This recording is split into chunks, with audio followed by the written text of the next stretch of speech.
or trigger acne. The ingredients matter significantly. Lightweight hydrating ingredients like hyaluronic acid, glycerin, and humectants hydrate without being occlusive or pore clogging. Niacinamide hydrates while also having acne-fighting properties.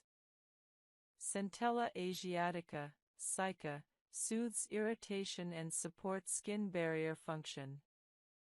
Ceramides strengthen your skin barrier, which is particularly important when using strong acne treatments. Avoid heavy oils and butters if you have acne-prone skin. Coconut oil, shea butter, and petroleum jelly can clog pores in susceptible individuals. However, some facial oils specifically designed for acne-prone skin can be beneficial. Jojoba oil, squalane oil, and rosehip seed oil are lightweight and non-comedogenic for most people. If you choose to use facial oil, use sparingly, just a few drops mixed into your moisturizer or applied as the last step of your routine. Texture matters when choosing a moisturizer for acne-prone skin. Lightweight gels absorb quickly and won't leave your skin feeling greasy. Hydrating lotions provide more hydration than gels while still being lightweight. Creams are heavier but may be necessary during winter or if your skin is severely dry from acne treatments. Everyone's needs are different. Experiment to find what works for you. Application technique is important.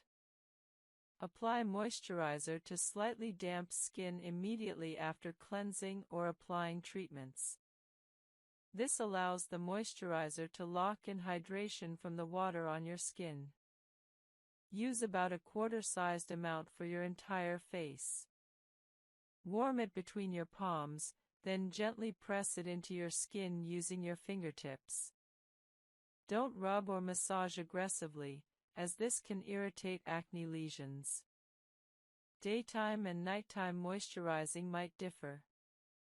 During the day, use a lightweight gel or lotion moisturizer that won't make your skin feel greasy under makeup or throughout the day. Many people use a sunscreen as their daytime moisturizer since sunscreen provides hydration and protection simultaneously. At night, you can use a slightly richer moisturizer if desired, though many people use the same moisturizer day and night. If your skin is very dry from acne treatments, you might use the layering or sandwich method. Apply your treatment, retinoid, benzoyl peroxide, salicylic acid, wait 20 minutes, apply moisturizer, wait a few minutes, then apply another thin layer of moisturizer. This significantly reduces irritation and dryness while maintaining treatment efficacy. In winter or dry climates, increase moisturizing frequency or richness. You might apply moisturizer twice daily or use a richer nighttime formula. Some people add a facial oil, just a few drops, over their moisturizer for extra hydration during very dry periods. In summer or humid climates, you might reduce moisturizer richness, using only a lightweight gel. If your skin is extremely oily and acne-prone, you might feel you don't need moisturizer. However, most very oily skin is actually dehydrated. The skin is overproducing oil to compensate for internal dehydration. Using a lightweight hydrating moisturizer often actually reduces oil production by satisfying your skin's hydration needs. Sunscreen functions as both protection and moisturizer. Many quality sunscreens for daily use include hydrating ingredients. Use a sunscreen as your daytime moisturizer, applying it after your morning skincare routine and before makeup. Reapply every 2 hours if you'll be in the sun, or use a sunscreen powder for convenient reapplication over makeup. Hydrating masks once or twice weekly provide intense hydration supplementing your regular moisturizer. Sheet masks or cream masks with hydrating ingredients like hyaluronic acid, glycerin, or honey can be applied for 10 to 20 minutes, then removed. This boosts hydration without requiring daily changes to your routine. It's possible to over-moisturize. Applying excessive amounts or using too rich formulas can clog pores and worsen acne. Use appropriate amounts, about quarter-sized for your face, and choose formulations suitable for your skin type. If your acne worsens after starting a new moisturizer, discontinue it and try a different product rather than assuming moisturizer itself is the problem. Guide 11. Sun protection and UV damage prevention for acne-prone and treated skin.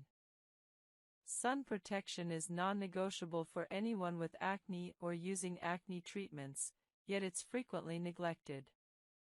Understanding UV damage, sunscreen types, and proper application is essential for protecting your skin from damage while treating acne. UV radiation from the sun damages skin through multiple mechanisms. UVB rays cause sunburn and skin cancer. UVA rays penetrate deeply, causing aging, wrinkles, and skin cancer. Both types of UV radiation increase inflammation, which worsens acne. Additionally, UV exposure causes post-inflammatory hyperpigmentation, dark marks remaining after acne heals, to darken significantly and persist longer. Without sun protection, acne marks that might fade within 3 to 4 months can persist for a year or longer. Many acne treatments increase photosensitivity, making skin more susceptible to sun damage. Retinoids significantly increase UV sensitivity. Salicylic acid and benzoyl peroxide cause mild photosensitivity. Chemical exfoliants, AHAs, BHAs, increase sun sensitivity. Vitamin C also increases sensitivity in some formulations. Using any of these treatments without sun protection significantly increases sun damage risk and post-inflammatory hyperpigmentation. Sunscreen comes in 2 main types: mineral, physical, and chemical. Mineral sunscreens contain zinc oxide or titanium dioxide, which reflect UV rays. They're generally well tolerated, work immediately upon application, and rarely cause irritation. However, they can leave a white cast on skin and may feel heavy. Chemical sunscreens contain organic compounds that absorb UV rays and convert them to heat. They're typically lightweight and invisible on skin but may cause irritation in sensitive individuals and require application 15 minutes before sun exposure to be effective. For acne-prone skin, sunscreens labeled non-comedogenic or for acne-prone skin are essential. Many facial sunscreens are specifically formulated to be lightweight and non-clogging. Combination sunscreens containing both mineral and chemical ingredients often provide the best balance of effectiveness and wearability for acne-prone skin. SPF, sun protection factor, indicates protection against UVB rays. SPF 15 blocks about 93% of UVB rays, SPF 30 blocks about 97%, and SPF 50 blocks about 98%. For daily use with acne-prone skin, SPF 30 is the minimum recommended. SPF 50 provides slightly better protection if you'll be outside for extended periods. However, SPF rating says nothing about UVA protection. Ensure your sunscreen is broad spectrum, protecting against both UVA and UVB rays. Proper sunscreen application is crucial. Most people don't apply enough. You should use about 1/4 teaspoon, 5 milliliters, for your entire face. Many people use far less, reducing actual protection significantly. Warm the sunscreen between your palms and gently press it into your skin. Apply it as the final step of your morning skincare routine, before makeup if you wear it. Daily sunscreen application, stimulating sebaceous gland activity and follicular changes. This is why adolescent acne is so common and often severe. Acne's psychological impact during adolescence is particularly significant due to developmental sensitivity about appearance and social dynamics. Acne during formative teenage years can cause lasting psychological effects. Taking adolescent acne seriously and treating it appropriately is justified. Guide 98, Acne and Body Dysmorphic Disorder, Distinguishing Clinical Concern from Pathology. Body dysmorphic disorder, BDD, is excessive preoccupation with perceived appearance flaws, sometimes involving acne. Distinguishing between appropriate concern about actual acne and BDD helps ensure appropriate treatment. Normal acne concern involves recognizing acne exists, wanting to treat it, and feeling moderately bothered. This is appropriate and doesn't indicate pathology. BDD involves disproportionate distress about minor or imagined flaws, repetitive behaviors, mirror checking, skin picking, comparing, significant functional impairment, and disproportionate appearance focus. Someone with BDD focused on acne might have minimal actual acne but experience severe distress and dysfunction from perceived severe acne. BDD requires mental health treatment, therapy, sometimes medications, rather than dermatological treatment alone. Treating actual acne doesn't resolve BDD if actual acne isn't the primary problem. Recognizing BDD allows appropriate referral to mental health providers. Dermatologists familiar with BDD can identify it and recommend mental health evaluation.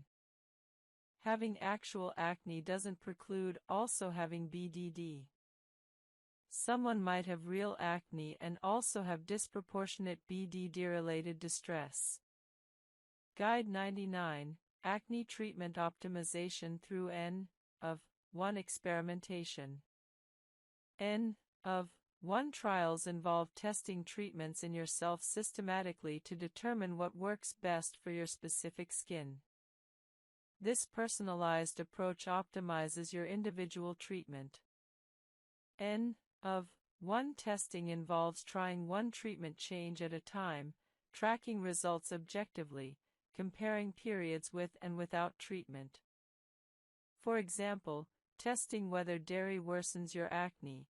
Eliminate dairy for 4 weeks while maintaining everything else constant, track acne objectively, then reintroduce dairy and track acne again. If acne improved without dairy and worsens with dairy reintroduction, dairy is likely a personal trigger. Similarly, testing whether specific products, ingredients, stressors, or other factors affect your acne using single-variable experimentation personalizes your treatment. Tracking variables, diet, sleep, stress, products used, acne status, in a detailed journal enables N-of-1 analysis revealing personal patterns. This personalized approach identifies your specific acne triggers and treatment responses better than general recommendations, since everyone's acne differs.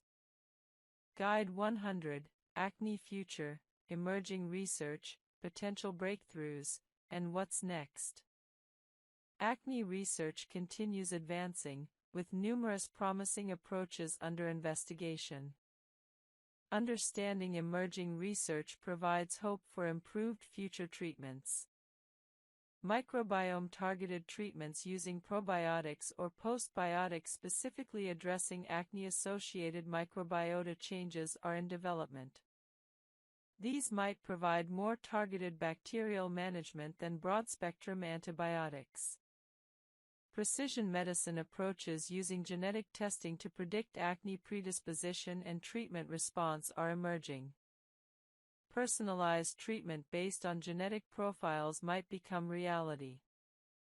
Immunotherapy approaches boosting immune response to acne bacteria or reducing inflammation are under investigation. Nanotechnology delivery systems enabling more targeted, deeper drug delivery are advancing. Future treatments might be more effective and have fewer side effects through optimized delivery. Gene therapy approaches, still experimental and far from clinical use, might eventually target genetic predisposition to acne. Plant-based and botanical treatments with stronger evidence are being developed. Future treatments might offer natural alternatives to synthetic drugs. Combination approaches targeting multiple acne mechanisms simultaneously are increasingly recognized as optimal. Future standard treatment might involve coordinated multi-mechanism attacks on acne. Artificial intelligence continuing to improve might eventually enable excellent personalized treatment selection and monitoring. Understanding that acne science advances constantly provides hope. Treatments available today vastly exceed what existed 20 years ago. Future treatments will likely be even better. Your acne is treatable now with current treatments. However, if current treatment's insufficient, future advances might provide new options. Either way, clear skin is achievable. Starting with gentle treatments is appropriate for adolescents. Many teenagers' skin is quite resilient and tolerates strong treatments well, but starting conservatively establishes good habits. Teaching proper skincare techniques during adolescence establishes lifelong habits. Involving adolescents in treatment decisions increases compliance. Understanding why treatments are recommended, how to use them properly, and what results to expect improves adherence.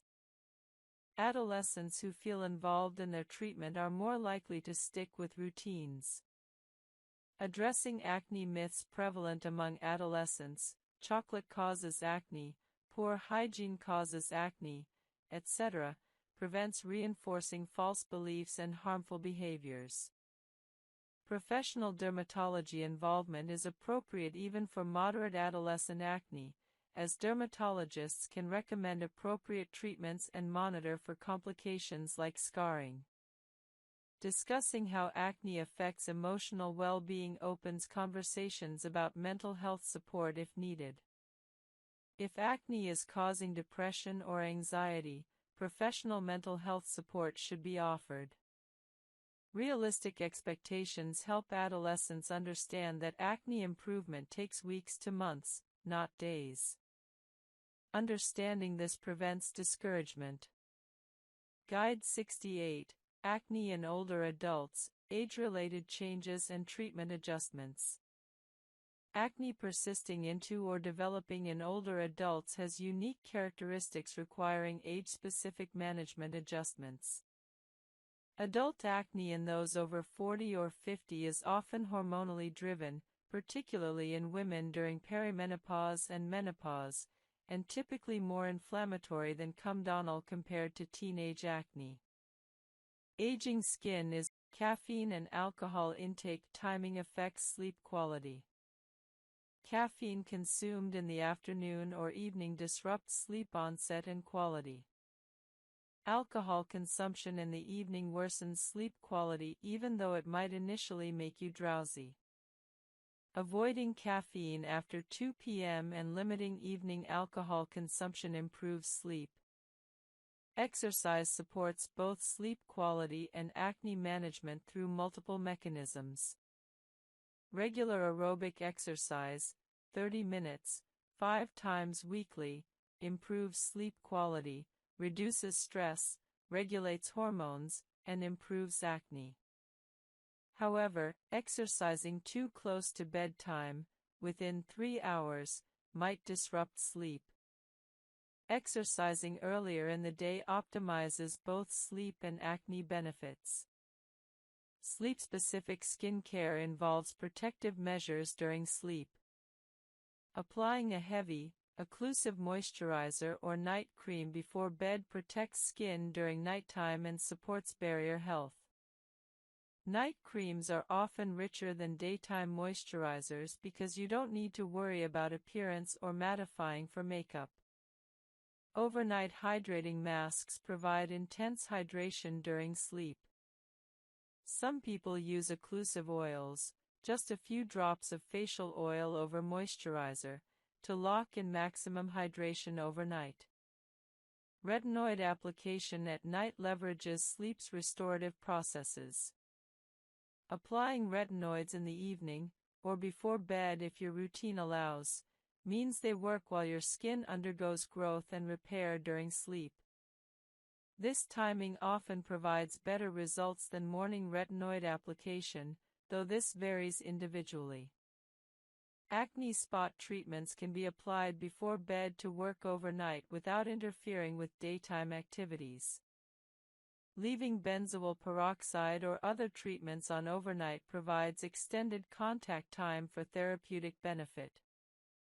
Silk or satin sleep masks or pillowcases are promoted for anti-aging and acne benefits. The reduced friction might slightly reduce acne, and the reduced moisture absorption compared to cotton might help slightly, but these effects are modest compared to other acne management strategies. If you like the feel of silk pillowcases and can afford them, they're worth trying, but they're not necessary for acne management. Optimizing sleep requires a multifaceted approach, maintaining 7 to 9 hours nightly, keeping consistent sleep schedules, avoiding evening screen use, limiting caffeine after 2 p.m., maintaining cool, moderate humidity bedroom, and changing pillowcases frequently. These changes take 2 to 3 weeks to impact acne, but most people notice significant improvement in acne after optimizing sleep long-term. Sleep is one of the most underrated acne management strategies. While topical treatments and professional treatments receive most attention, sleep optimization often provides dramatic acne improvement that rivals pharmaceutical treatments. Prioritizing sleep is one of the highest impact acne management strategies available. Guide 35, Water Quality, Hydration Science, and Optimal Water Intake for Clear Skin. While "drink water for clear skin" is commonly repeated, the mechanisms behind water's role in skin health and the specific amount of water actually needed for acne improvement are often misunderstood. Understanding water science and optimal hydration supports acne management. The myth that specific water quantities, 8 glasses daily, etc., directly treat acne is oversimplified. While adequate hydration supports overall health and skin function, consuming excessive water beyond your actual hydration needs doesn't further improve acne. However, maintaining proper hydration throughout the day supports skin health in multiple ways. Dehydration compromises skin barrier function. When your body is dehydrated, your skin compensates by producing more sebum to maintain oil barrier protection. Paradoxically, dehydrated acne-prone skin often appears oily while being dehydrated internally, creating conditions promoting acne. Proper hydration reduces this compensatory sebum production. Hydration supports skin cell function. Skin cells require water to function optimally. Proper hydration maintains cellular processes, supports detoxification, and promotes overall skin health. Dehydrated skin appears duller and is more prone to irritation and breakouts. Hydration supports immune function.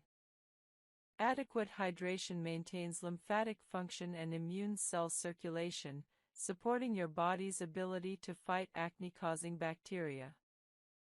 Dehydration compromises immune function, potentially worsening acne. Hydration supports blood circulation. Well-hydrated blood flows more efficiently, delivering nutrients and oxygen to skin cells. Dehydration compromises circulation, reducing nutrient delivery to skin. Optimal daily water intake varies based on body weight, activity level, climate, and individual factors. A general guideline is 35 milliliters per kilogram of body weight daily. For a 70 kilograms person, this equals approximately 2.5 liters, about 10 glasses, daily. However, individual needs vary significantly. Thirst is a reasonable indicator of hydration needs. Drinking when thirsty and monitoring urine color. Pale yellow indicates adequate hydration, dark yellow suggests dehydration, guides appropriate intake. Individual variation in optimal water intake is substantial. Some people need 2 liters daily for optimal hydration, while others need 3 to 4 liters depending on activity and climate. Rather than following a rigid 8 glasses recommendation, assess your personal hydration status and drink accordingly. Water intake timing matters somewhat. Distributing water intake throughout the day maintains consistent hydration better than consuming large amounts at once. However, excessive water intake shortly before bed disrupts sleep through nighttime urination. Tapers off water intake 2 to 3 hours before bed to optimize sleep quality. Electrolyte balance matters for hydration beyond pure water intake. Excessive water intake without sufficient electrolyte intake, sodium, potassium, magnesium, can disrupt electrolyte balance, causing problems. Consuming electrolyte-containing beverages or foods alongside water maintains balance. However, the Western diet typically contains adequate sodium, so electrolyte concerns are minimal for most people unless they're exercising extensively or sweating significantly. Water quality affects skin and acne through multiple mechanisms. Hard water, high mineral content, leaves mineral buildup on skin, potentially irritating it and compromising cleansing efficacy. Soft water cleanses more effectively. If you have very hard water, installing a water softener or using a shower filter might help. However, evidence for hard water directly worsening acne is limited. Chlorinated water can irritate acne-prone skin. Chlorine is drying and potentially irritating. Using filtered water for cleansing if you have highly chlorinated tap water might help. However, most chlorine in tap water is minimal and unlikely to significantly impact acne. Hot water is more drying to skin than lukewarm or cool water. Cleansing with lukewarm water rather than hot water reduces water-related dryness, particularly important for acne-prone skin already potentially compromised by active treatments. Distilled water versus tap water has minimal practical difference for skin health. Distilled water is free of minerals and chlorine but also lacks beneficial minerals. Splashing from cooking, increasing sweat production and skin irritation. Heat exposure worsens acne. These workers need frequent face cleansing and good ventilation when possible. Outdoor workers, construction, landscaping, etc., experience sun exposure, heat, dirt, and sweat, multiple acne-promoting factors. Aggressive sun protection and sweat management are important. Office workers with high stress loads might experience stress-related acne. Stress management helps. Sports coaches and trainers are often in hot environments with sweat and frequent manual labor. Prevention strategies similar to athletes apply. Makeup artists and beauty professionals might have acne from product exposure or allergic reactions. Using quality, non-comedogenic products and maintaining clean equipment helps. Understanding your profession's specific acne-promoting factors allows targeted prevention. Many occupational acne factors can't be eliminated, can't stop wearing masks as healthcare worker, can't avoid heat as chef, but adapting treatments and prevention to account for occupational factors helps maintain clarity. Guide 76, Acne Myths and Misconceptions, Separating Fact from Fiction. Numerous myths about acne cause misinformation and sometimes harm. Understanding common myths helps you avoid misinformation affecting your treatment. Myth: acne results from poor hygiene. Fact: acne isn't caused by dirty skin or poor hygiene. Gentle cleansing is important, but over-cleansing worsens acne. Acne results from follicular occlusion, sebum production, bacteria, and inflammation, not dirty skin. Myth: chocolate causes acne. Fact: chocolate itself doesn't cause acne. However, high-sugar foods, which chocolate often contains, might worsen acne in some individuals through blood sugar and insulin effects. Myth: greasy foods cause acne. Fact: eating fatty foods doesn't directly cause acne through dietary fat transfer to skin. Excess calories from any source might contribute to inflammation and acne, but greasy foods specifically aren't acne-causing. Myth: acne will go away on its own eventually. Fact: some acne improves with age, but many people experience persistent acne requiring treatment.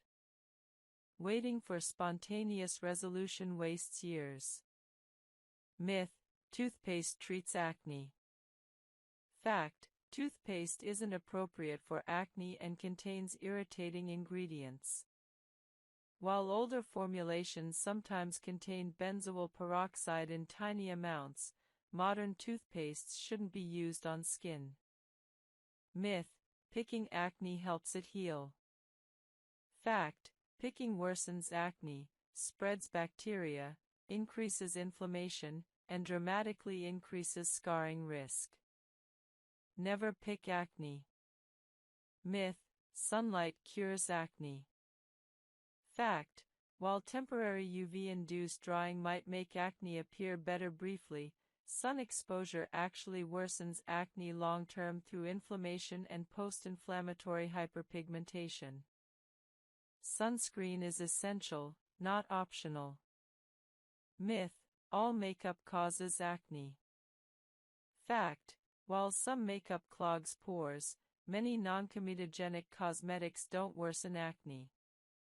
Appropriate cosmetic selection allows makeup use without acne worsening. Myth: acne only affects teenagers.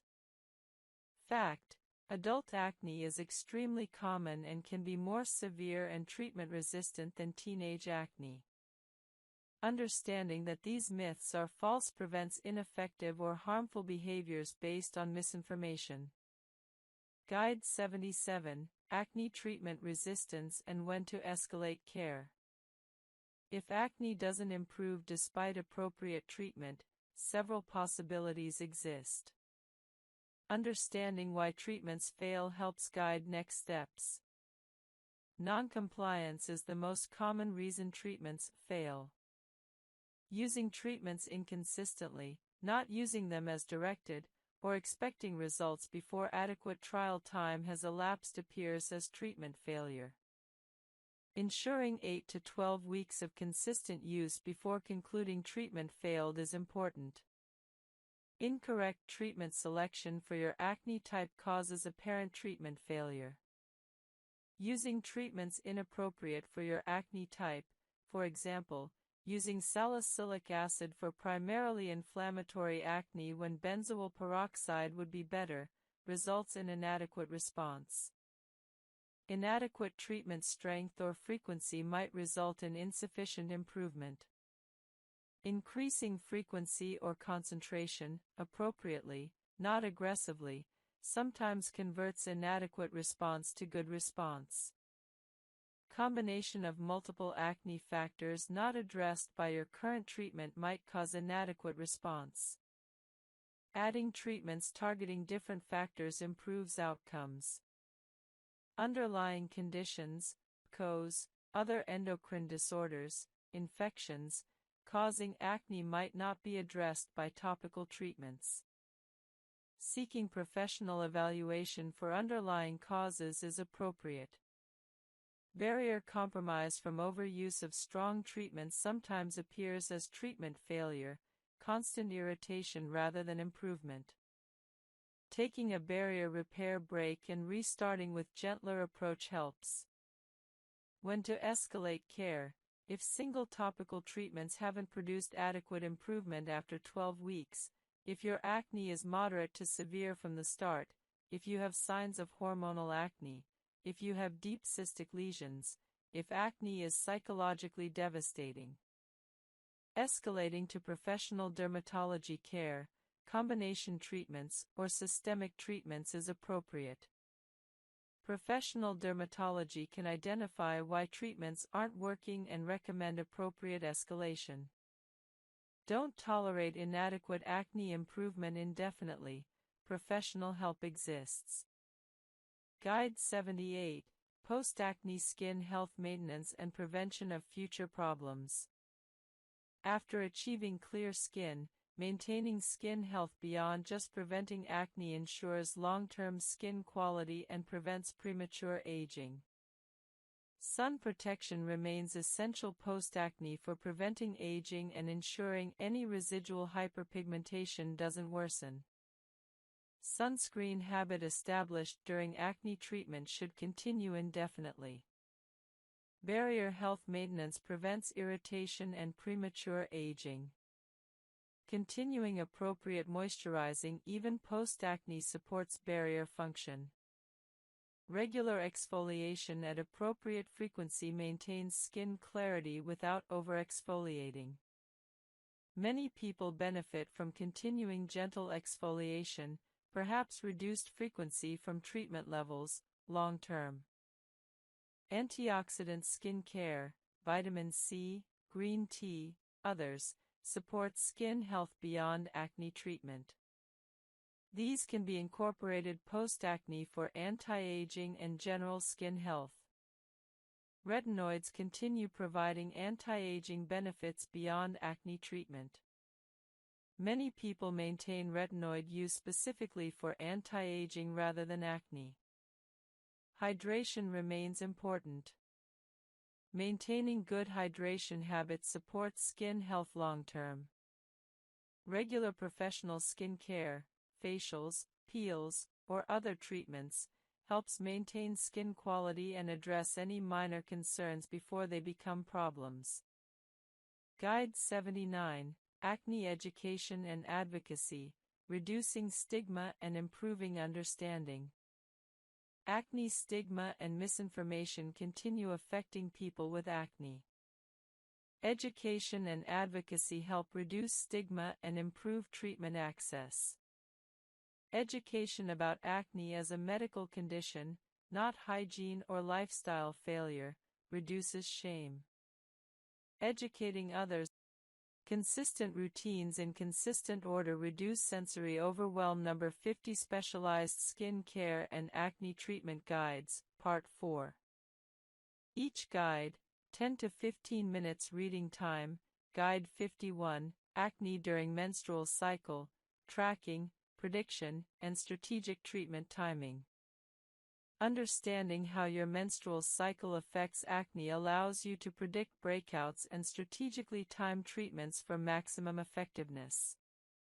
This is particularly valuable for women with cyclical hormonal acne. For confirmed acne cosmetica, switching to acne-safe alternatives of the product category often resolves the issue. Switching to non-comedogenic foundations, powder-based makeup instead of cream-based, or lighter formulations often allows makeup use without acne worsening. Reading ingredient lists helps identify potentially problematic components. Becoming familiar with ingredients triggering your personal acne helps you avoid them.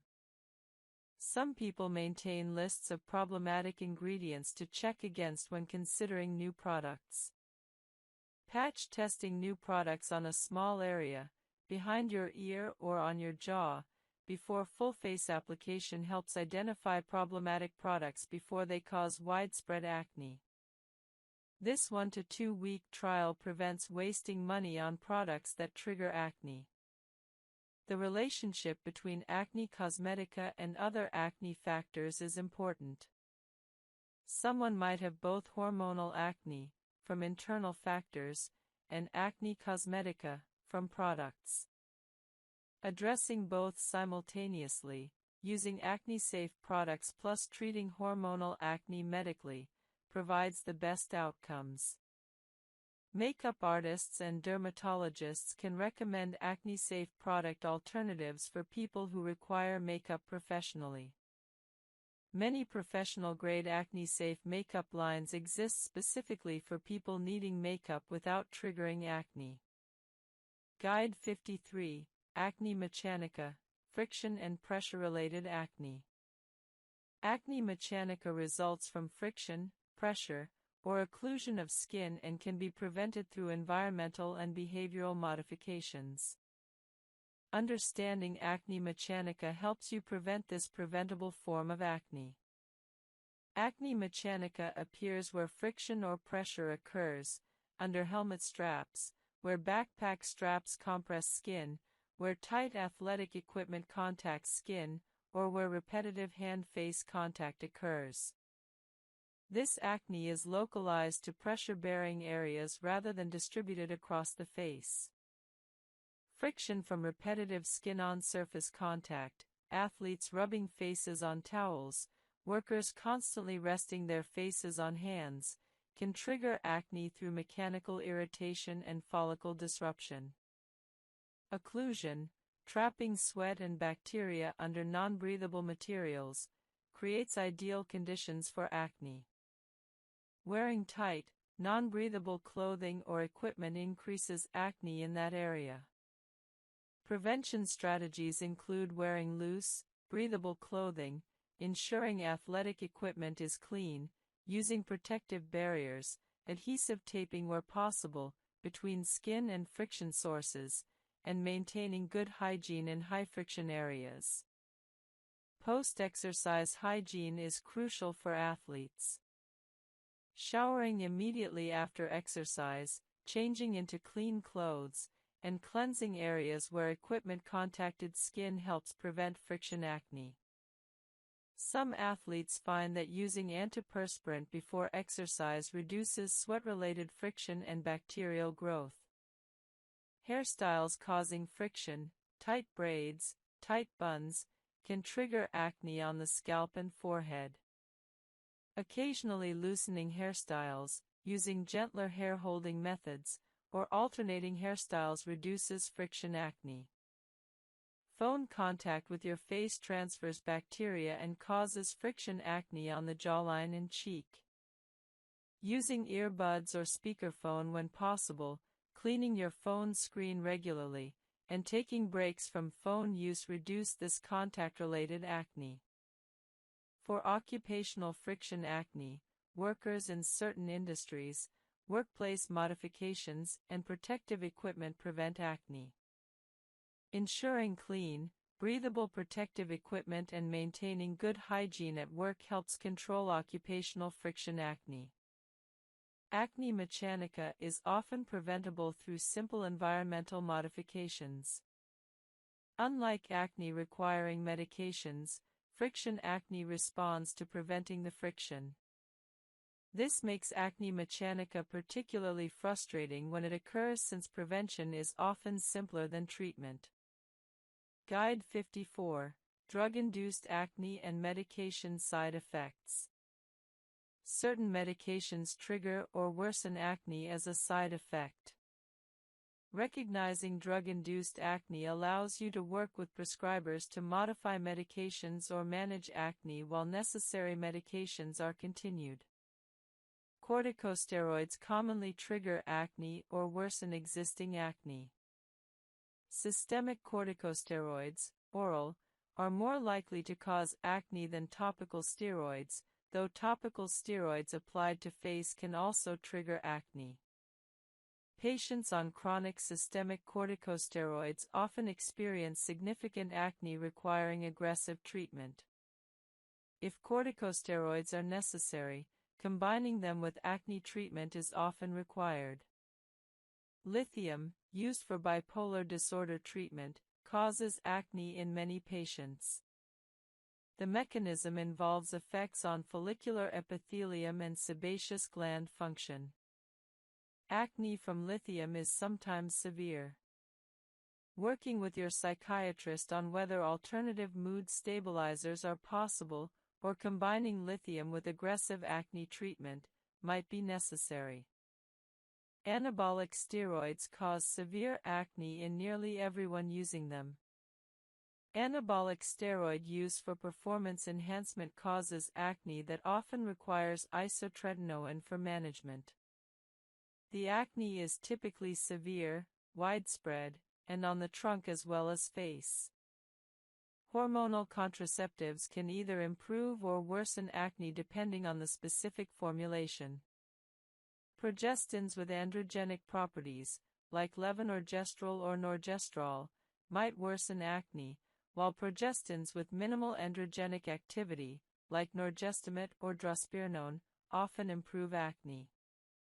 If birth control is worsening acne, switching to a formulation with less androgenic progestin often helps. Anti-seizure medications sometimes worsen acne through various mechanisms. Working with your neurologist if seizure medications are worsening acne might identify alternatives or necessitate aggressive acne management. Vitamin B12 supplementation can paradoxically worsen acne in some individuals through unknown mechanisms. If you take B12 supplements and notice acne worsening, discontinuing B12 might help. The menstrual cycle consists of phases with distinct hormonal profiles affecting acne. The menstrual phase, days 1 to 5, involves shedding of uterine lining with declining hormone levels. Many women experience least acne during this phase as hormones are low. The follicular phase, days 6 to 14, involves increasing estrogen as follicles develop. Estrogen rise typically improves skin as estrogen has protective effects. Many women notice clearest skin during this phase. Ovulation, day 14, involves hormonal surge of LH and FSH. Some women experience minor acne worsening around ovulation. The luteal phase, days 15 to 28, involves rising progesterone and maintained estrogen. This phase often brings worsening acne in hormone-sensitive women due to progesterone effects and androgen to estrogen ratio changes. Tracking your acne patterns against your menstrual cycle for 2 to 3 months reveals your personal pattern. Many women find breakouts clustered in the luteal phase, particularly the 5 to 7 days before menstruation. However, individual patterns vary significantly. Some women have no cyclical acne pattern, while others have severe luteal phase breakouts. Once you identify your cyclical pattern, strategic treatment timing can optimize results. If you break out mainly in the luteal phase, intensifying acne treatment frequency during this phase can prevent significant breakouts.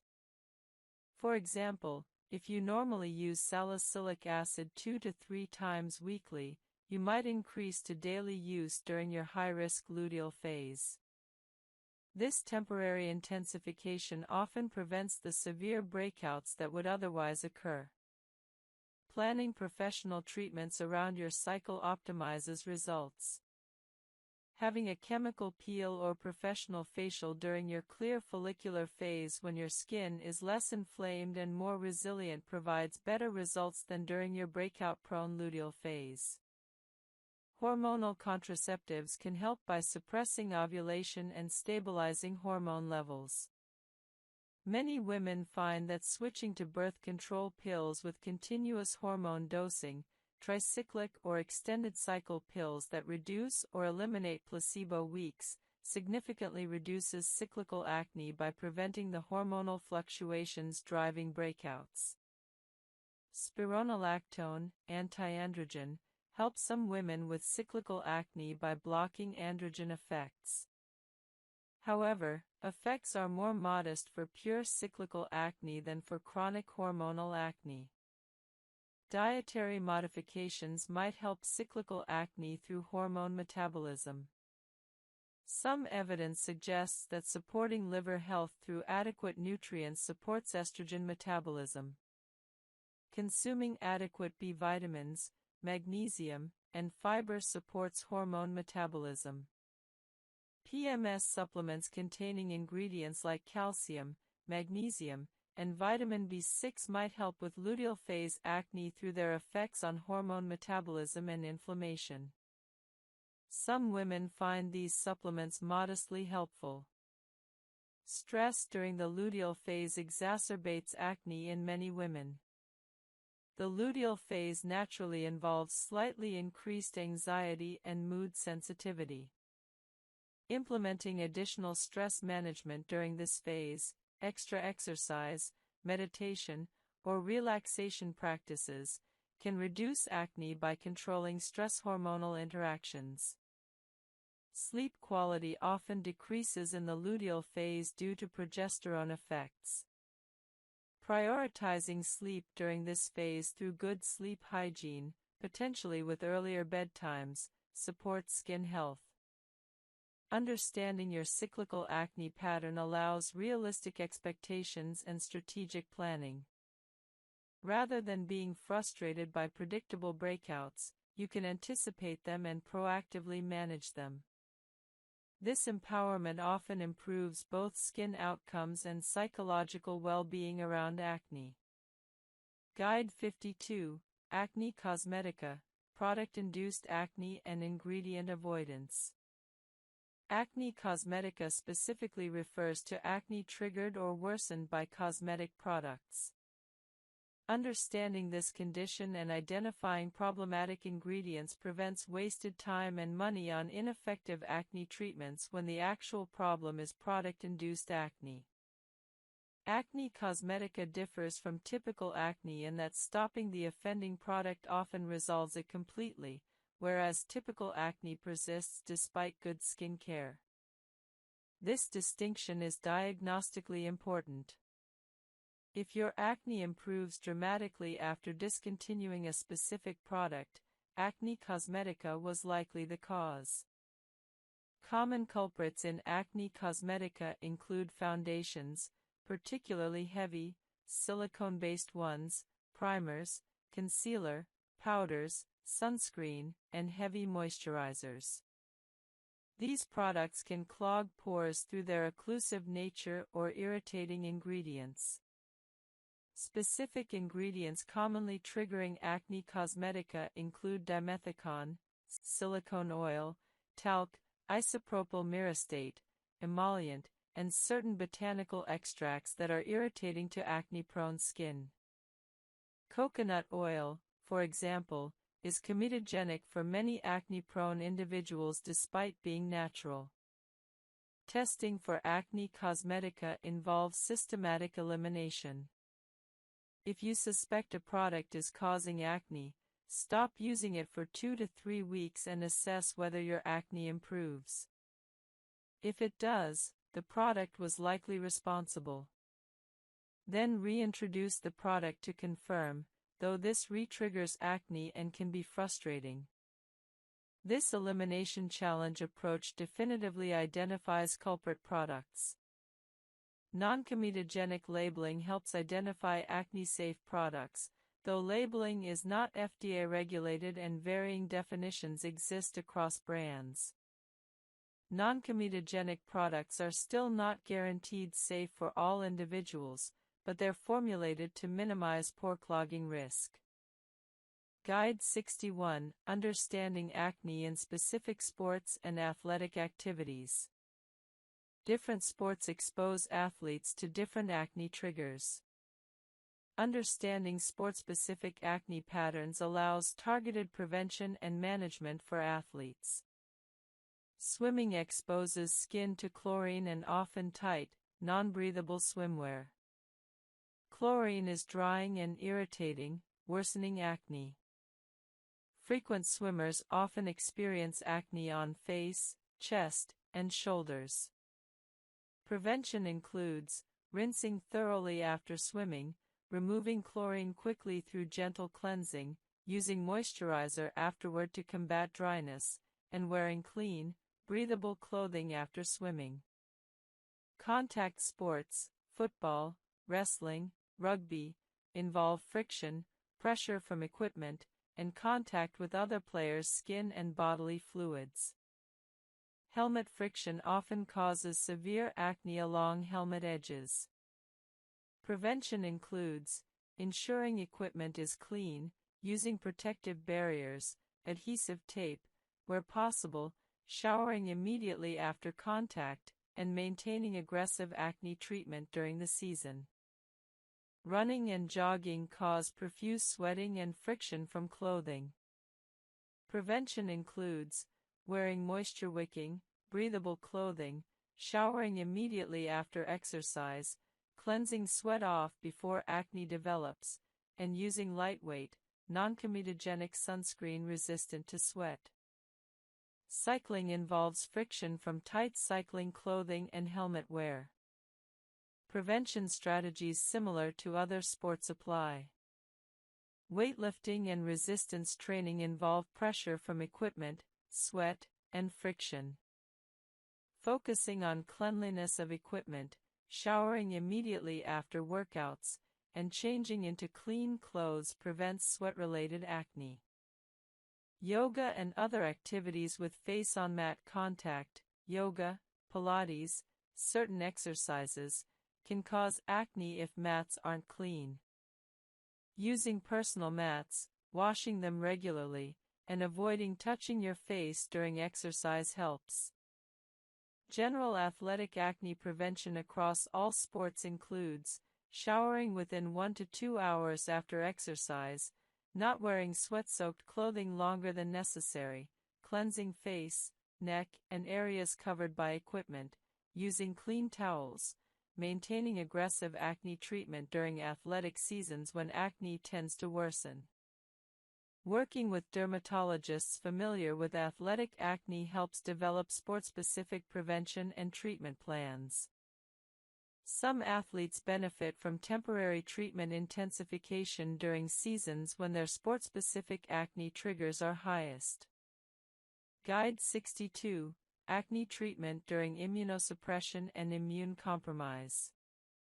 Immunosuppressed individuals, those with HIV, on immunosuppressive medications, with certain diseases, experience altered acne patterns and treatment responses. Managing acne in immunocompromised individuals requires special considerations. Severe acne with unusual presentations can indicate immune compromise in some contexts. If acne is unusually severe, doesn't respond to standard treatments, or has atypical features, immune status should be assessed. Immunosuppression can paradoxically worsen or improve acne depending on the specific immune alteration. HIV infection, particularly with low CD4 counts, is associated with worse acne and unusual presentations. Improving immune function through antiretroviral therapy often improves acne. Immunosuppressive medications, for transplant, autoimmune disease, or other conditions, sometimes worsen acne through various mechanisms. Managing acne in immunosuppressed individuals requires careful coordination with prescribers to avoid interactions and ensure appropriate acne treatment. Live bacterial vaccines are contraindicated in immunosuppressed individuals. This limits probiotic supplement options in severely immunocompromised people to non-viable probiotics, postbiotics, fermented foods. Isotretinoin should be used cautiously or potentially avoided in severely immunocompromised individuals due to risks of severe side effects and reduced healing capacity. However, isotretinoin can be used in mildly immunocompromised individuals with appropriate monitoring. Standard topical acne treatments are generally safe in immunocompromised individuals, though infection risk from acne lesions might be higher. Aggressive acne management is particularly important to minimize infection risk. Professional dermatology care coordinated with immunology or HIV specialists optimizes acne management in immunocompromised individuals. This coordination ensures acne treatment doesn't interfere with immunosuppressive therapy. Guide 59, Acne Prevention in Acne-Prone Individuals, True Primary Prevention. True primary prevention prevents acne from developing in susceptible individuals before breakouts occur. While this doesn't apply to those already experiencing acne, understanding prevention helps younger individuals or those with family history prevent severe acne. Risk factors for developing acne include family history, strong genetic component, male sex, higher baseline androgens, and adolescent/young adult age. Individuals with all three risk factors have highest acne development risk. Primary prevention strategies include skincare routines starting in early adolescence, gentle cleansing, sun protection, use of non-comedogenic products, education about acne triggers and prevention, stress management techniques learned early, healthy diet emphasizing whole foods, adequate sleep, limiting skin trauma, not picking at skin, avoiding aggressive products. Non-comedogenic product selection starting early prevents product-induced acne. Teaching teenagers to evaluate skincare products and cosmetics prevents years of unnecessary acne from products. Early intervention at first signs of acne prevents progression to severe acne. Starting mild treatments, salicylic acid cleanser, at the very first breakout often prevents acne from worsening. This early treatment is simpler than treating established severe acne. Preventing antibiotic resistance through early intervention with non-antibiotic treatments preserves antibiotic effectiveness if future antibiotics are needed. Starting with topical treatments rather than immediately jumping to oral antibiotics is prudent prevention approach. Education about acne myths prevents harmful behaviors. Teaching teenagers that acne results from poor hygiene, untrue, chocolate causes acne, unproven, or picking helps, false, prevents reinforcing these myths. Accurate education supports evidence-based prevention. Professional guidance for high-risk individuals might include dermatology consultation for those with strong family histories or early acne onset. Early professional involvement can prevent severe acne development. Guide 60, Acne Maintenance After Successful Treatment, the Forever Routine. Once you've achieved clear skin after acne treatment, maintaining clarity requires ongoing commitment to maintenance. Understanding long-term maintenance distinguishes between temporary acne control and permanent clear skin. The first principle of maintenance is recognizing that acne tendency doesn't disappear, it's managed. Your skin's predisposition to acne remains, but with appropriate ongoing treatment, acne stays controlled. This is similar to maintaining any chronic condition. You don't stop managing diabetes once blood sugar is controlled, you maintain management indefinitely. Maintenance routines are typically simpler than treatment routines. While treatment might involve multiple actives used frequently, maintenance often involves fewer treatments used less frequently. For example, someone might use salicylic acid daily and benzoyl peroxide daily during treatment, but maintain clear skin with just retinoid at night and benzoyl peroxide spot treatments as needed. Identifying essential treatments through your treatment experience guides your maintenance routine. Which treatments were crucial to your success? Continue those indefinitely. Which were helpful but not essential? Consider dropping these if your skin tolerates it, simplifying your routine while maintaining clarity. Hormonal surge of LH and FSH. Some women experience minor acne worsening around ovulation. The luteal phase, days 15 to 28, involves rising progesterone and maintained estrogen. This phase often brings worsening acne in hormone-sensitive women due to progesterone effects and androgen to estrogen ratio changes. Tracking your acne patterns against your menstrual cycle for 2 to 3 months reveals your personal pattern. Many women find breakouts clustered in the luteal phase, particularly the 5 to 7 days before menstruation. However, individual patterns vary significantly. Some women have no cyclical acne pattern, while others have severe luteal phase breakouts.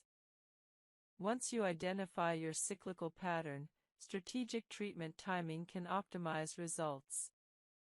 If you break out mainly in the luteal phase, intensifying acne treatment frequency during this phase can prevent significant breakouts. For example, if you normally use salicylic acid 2 to 3 times weekly, you might increase to daily use during your high-risk luteal phase. This temporary intensification often prevents the severe breakouts that would otherwise occur. Planning professional treatments around your cycle optimizes results. Having a chemical peel or professional facial during your clear follicular phase when your skin is less inflamed and more resilient provides better results than during your breakout-prone luteal phase. Hormonal contraceptives can help by suppressing ovulation and stabilizing hormone levels. Many women find that switching to birth control pills with continuous hormone dosing, tricyclic or extended cycle pills that reduce or eliminate placebo weeks, significantly reduces cyclical acne by preventing the hormonal fluctuations driving breakouts. Spironolactone, antiandrogen, helps some women with cyclical acne by blocking androgen effects. However, effects are more modest for pure cyclical acne than for chronic hormonal acne. Dietary modifications might help cyclical acne through hormone metabolism. Some evidence suggests that supporting liver health through adequate nutrients supports estrogen metabolism. Consuming adequate B vitamins, magnesium, and fiber supports hormone metabolism. PMS supplements containing ingredients like calcium, magnesium, and vitamin B6 might help with luteal phase acne through their effects on hormone metabolism and inflammation. Some women find these supplements modestly helpful. Stress during the luteal phase exacerbates acne in many women. The luteal phase naturally involves slightly increased anxiety and mood sensitivity. Implementing additional stress management during this phase, extra exercise, meditation, or relaxation practices, can reduce acne by controlling stress hormonal interactions. Sleep quality often decreases in the luteal phase due to progesterone effects. Prioritizing sleep during this phase through good sleep hygiene, potentially with earlier bedtimes, supports skin health. Understanding your cyclical acne pattern allows realistic expectations and strategic planning. Rather than being frustrated by predictable breakouts, you can anticipate them and proactively manage them. This empowerment often improves both skin outcomes and psychological well-being around acne. Guide 52, Acne Cosmetica, Product-Induced Acne and Ingredient Avoidance. Acne cosmetica specifically refers to acne triggered or worsened by cosmetic products. Understanding this condition and identifying problematic ingredients prevents wasted time and money on ineffective acne treatments when the actual problem is product-induced acne. Acne cosmetica differs from typical acne in that stopping the offending product often resolves it completely, whereas typical acne persists despite good skin care. This distinction is diagnostically important. If your acne improves dramatically after discontinuing a specific product, acne cosmetica was likely the cause. Common culprits in acne cosmetica include foundations, particularly heavy, silicone-based ones, primers, concealer, powders, sunscreen, and heavy moisturizers. These products can clog pores through their occlusive nature or irritating ingredients. Specific ingredients commonly triggering acne cosmetica include dimethicone, silicone oil, talc, isopropyl myristate, emollient, and certain botanical extracts that are irritating to acne-prone skin. Coconut oil, for example, is comedogenic for many acne-prone individuals despite being natural. Testing for acne cosmetica involves systematic elimination. If you suspect a product is causing acne, stop using it for 2 to 3 weeks and assess whether your acne improves. If it does, the product was likely responsible. Then reintroduce the product to confirm, though this re-triggers acne and can be frustrating. This elimination challenge approach definitively identifies culprit products. Non-comedogenic labeling helps identify acne-safe products, though labeling is not FDA regulated and varying definitions exist across brands. Non-comedogenic products are still not guaranteed safe for all individuals, but they're formulated to minimize pore clogging risk. For confirmed acne cosmetica, switching to acne-safe alternatives of the product category often resolves the issue. Switching to non-comedogenic foundations, powder-based makeup instead of cream-based, or lighter formulations often allows makeup use without acne worsening. Reading ingredient lists helps identify potentially problematic components. Becoming familiar with ingredients triggering your personal acne helps you avoid them. Some people maintain lists of problematic ingredients to check against when considering new products. Patch testing new products on a small area, behind your ear or on your jaw, before full face application helps identify problematic products before they cause widespread acne. This 1 to 2 week trial prevents wasting money on products that trigger acne. The relationship between acne cosmetica and other acne factors is important. Someone might have both hormonal acne, from internal factors, and acne cosmetica, from products. Addressing both simultaneously, using acne-safe products plus treating hormonal acne medically, provides the best outcomes. Makeup artists and dermatologists can recommend acne-safe product alternatives for people who require makeup professionally. Many professional-grade acne-safe makeup lines exist specifically for people needing makeup without triggering acne. Guide 53, Acne Mechanica, Friction and Pressure-Related Acne. Acne mechanica results from friction, pressure, or occlusion of skin and can be prevented through environmental and behavioral modifications. Understanding acne mechanica helps you prevent this preventable form of acne. Acne mechanica appears where friction or pressure occurs, under helmet straps, where backpack straps compress skin, where tight athletic equipment contacts skin, or where repetitive hand-face contact occurs. This acne is localized to pressure-bearing areas rather than distributed across the face. Friction from repetitive skin-on-surface contact, athletes rubbing faces on towels, workers constantly resting their faces on hands, can trigger acne through mechanical irritation and follicle disruption. Occlusion, trapping sweat and bacteria under non-breathable materials, creates ideal conditions for acne. Wearing tight, non-breathable clothing or equipment increases acne in that area. Prevention strategies include wearing loose, breathable clothing, ensuring athletic equipment is clean, using protective barriers, adhesive taping where possible, between skin and friction sources, and maintaining good hygiene in high-friction areas. Post-exercise hygiene is crucial for athletes. Showering immediately after exercise, changing into clean clothes, and cleansing areas where equipment contacted skin helps prevent friction acne. Some athletes find that using antiperspirant before exercise reduces sweat-related friction and bacterial growth.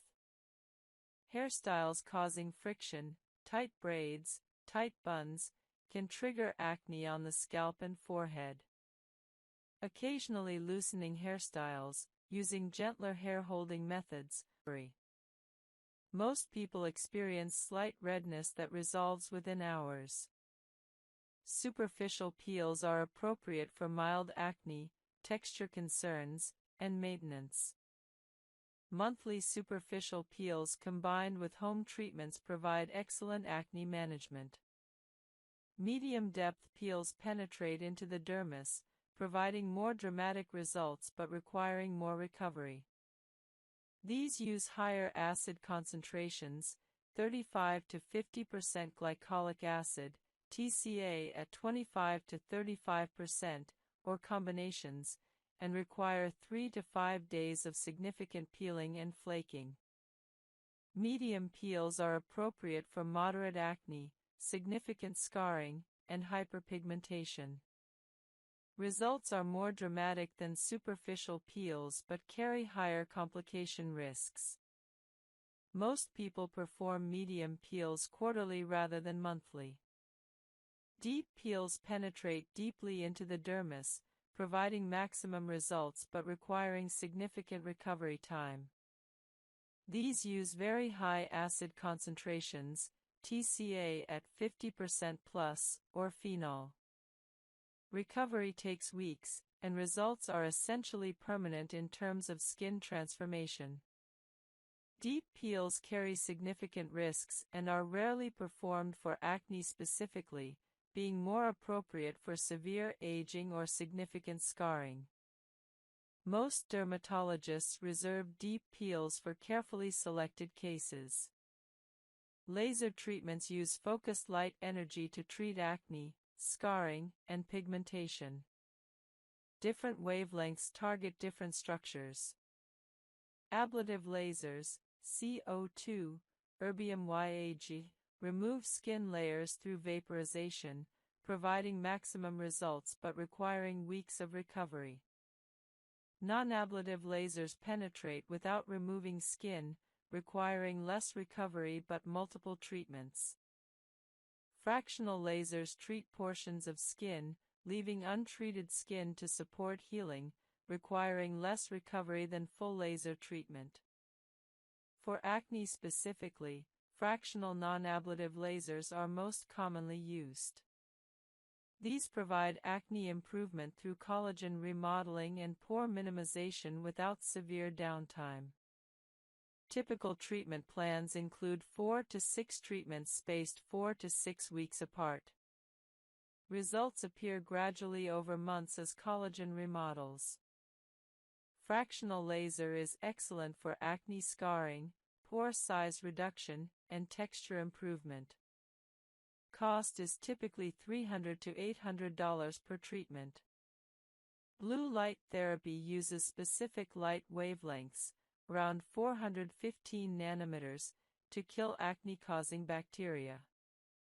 Treatments are painless, require no downtime, and are suitable even for sensitive skin. Most treatment plans include 8 to 12 treatments performed twice weekly. Blue light is particularly valuable for antibacterial acne treatment without systemic antibiotics.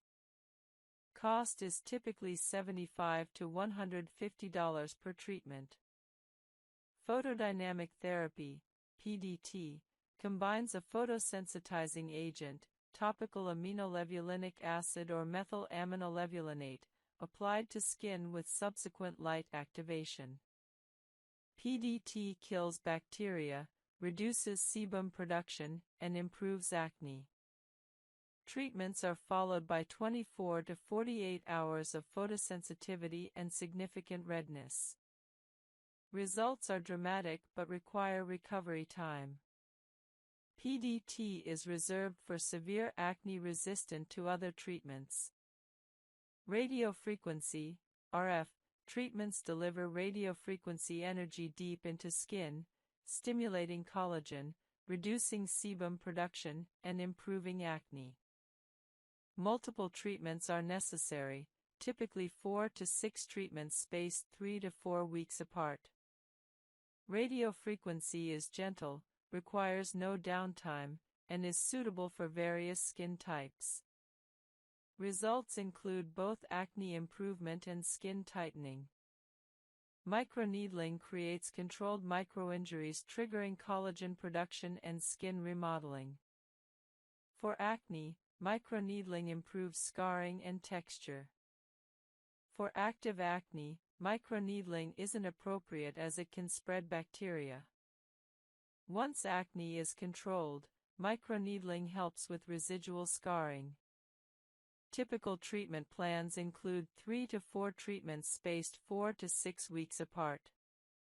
Microneedling is relatively affordable, $200 to $400 per treatment, compared to laser treatments. Extraction treatments remove comedones professionally. Hydrofacial uses suction and infusion to extract impurities without harsh manual extraction. Regular professional extractions by experienced estheticians safely remove comedones impossible to remove at home. Some dermatologists perform extractions as part of acne management, particularly when comedones are resistant to topical treatments. Intralesional steroid injections treat individual cystic acne lesions directly. A small amount of corticosteroid is injected into the cyst, causing rapid deflation and healing within days. This prevents cysts from persisting weeks or months and dramatically reduces scarring risk. Cost per injection is typically $25 to $75. This is not a treatment for widespread acne but rather for occasional large cysts. When considering professional treatments, assess treatment suitability for your specific concerns. Is your issue active acne, scarring, texture, or some combination? Different treatments address different concerns. Realistic expectations are essential. Even professional treatments require multiple sessions and gradual improvement over months. Budget considerations matter. Professional treatments can be expensive. Discuss your goals, budget, and expectations with your dermatologist. Combination professional approaches often yield best results. Monthly superficial chemical peels combined with quarterly fractional laser treatments, for example, address multiple aspects of acne and scarring simultaneously.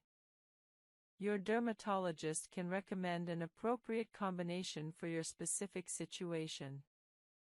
Guide 16, When to see a dermatologist, recognizing acne severity and treatment failure.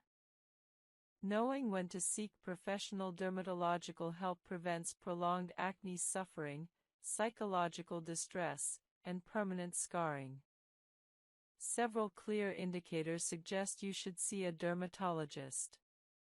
Severe widespread acne covering large areas of your face and body warrants dermatological evaluation. Extensive acne suggests a need for systemic treatment beyond what topical treatments typically achieve. Dermatologists can prescribe oral medications, hormonal treatments, or isotretinoin, Accutane, for severe cases. Numerous cystic acne lesions, particularly if they're large, painful, and prone to scarring, require professional intervention. Cystic acne rarely responds adequately to topical treatments and often requires intralesional steroid injections, oral antibiotics, or other systemic treatments. Treatment failure after 8 to 12 weeks of consistent appropriate treatment suggests your acne requires professional intervention. If you've conscientiously followed a good skincare routine with proven treatments like benzoyl peroxide, salicylic acid, and retinoids for 8 to 12 weeks without significant improvement, your acne likely requires prescription treatments or systemic medications. Rapid acne onset or sudden severe acne worsening in adults may indicate hormonal imbalances, medication side effects, or other medical conditions. Professional evaluation can identify underlying causes and recommend appropriate treatment. Women experiencing sudden severe acne should be evaluated for PCOS or other hormonal disorders. Acne causing significant psychological distress, depression, anxiety, or social withdrawal warrants professional intervention regardless of acne severity. Mental health impacts justify professional dermatological treatment. Acne with signs of infection, increasing warmth, swelling, pus drainage, fever, requires prompt medical attention. These signs may indicate infection beyond typical acne and require professional assessment and possibly antibiotics. Acne concentrated on your body, back, chest, shoulders, and resistant to typical acne treatments may indicate fungal acne or other skin conditions requiring professional diagnosis and treatment. Concerns about permanent scarring or hyperpigmentation justify professional consultation. Early professional intervention can prevent or minimize scarring through aggressive treatment or appropriate professional therapies. During a dermatology visit, be prepared to discuss your acne history, previous treatments tried and their results, family history of acne, recent lifestyle changes, menstrual history, if applicable, and medications or supplements you take. Bring photos of your acne at different stages if possible. Discuss your specific concerns, whether you're most worried about current acne, scarring, or overall timeline to clear skin.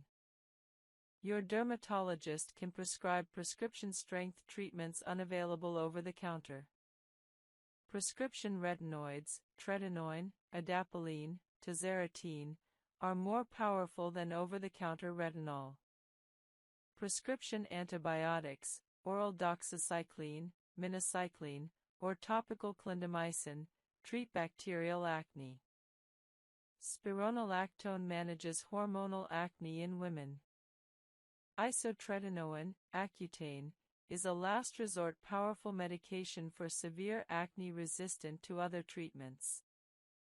Your dermatologist can identify acne triggers specific to you and recommend appropriate prevention strategies.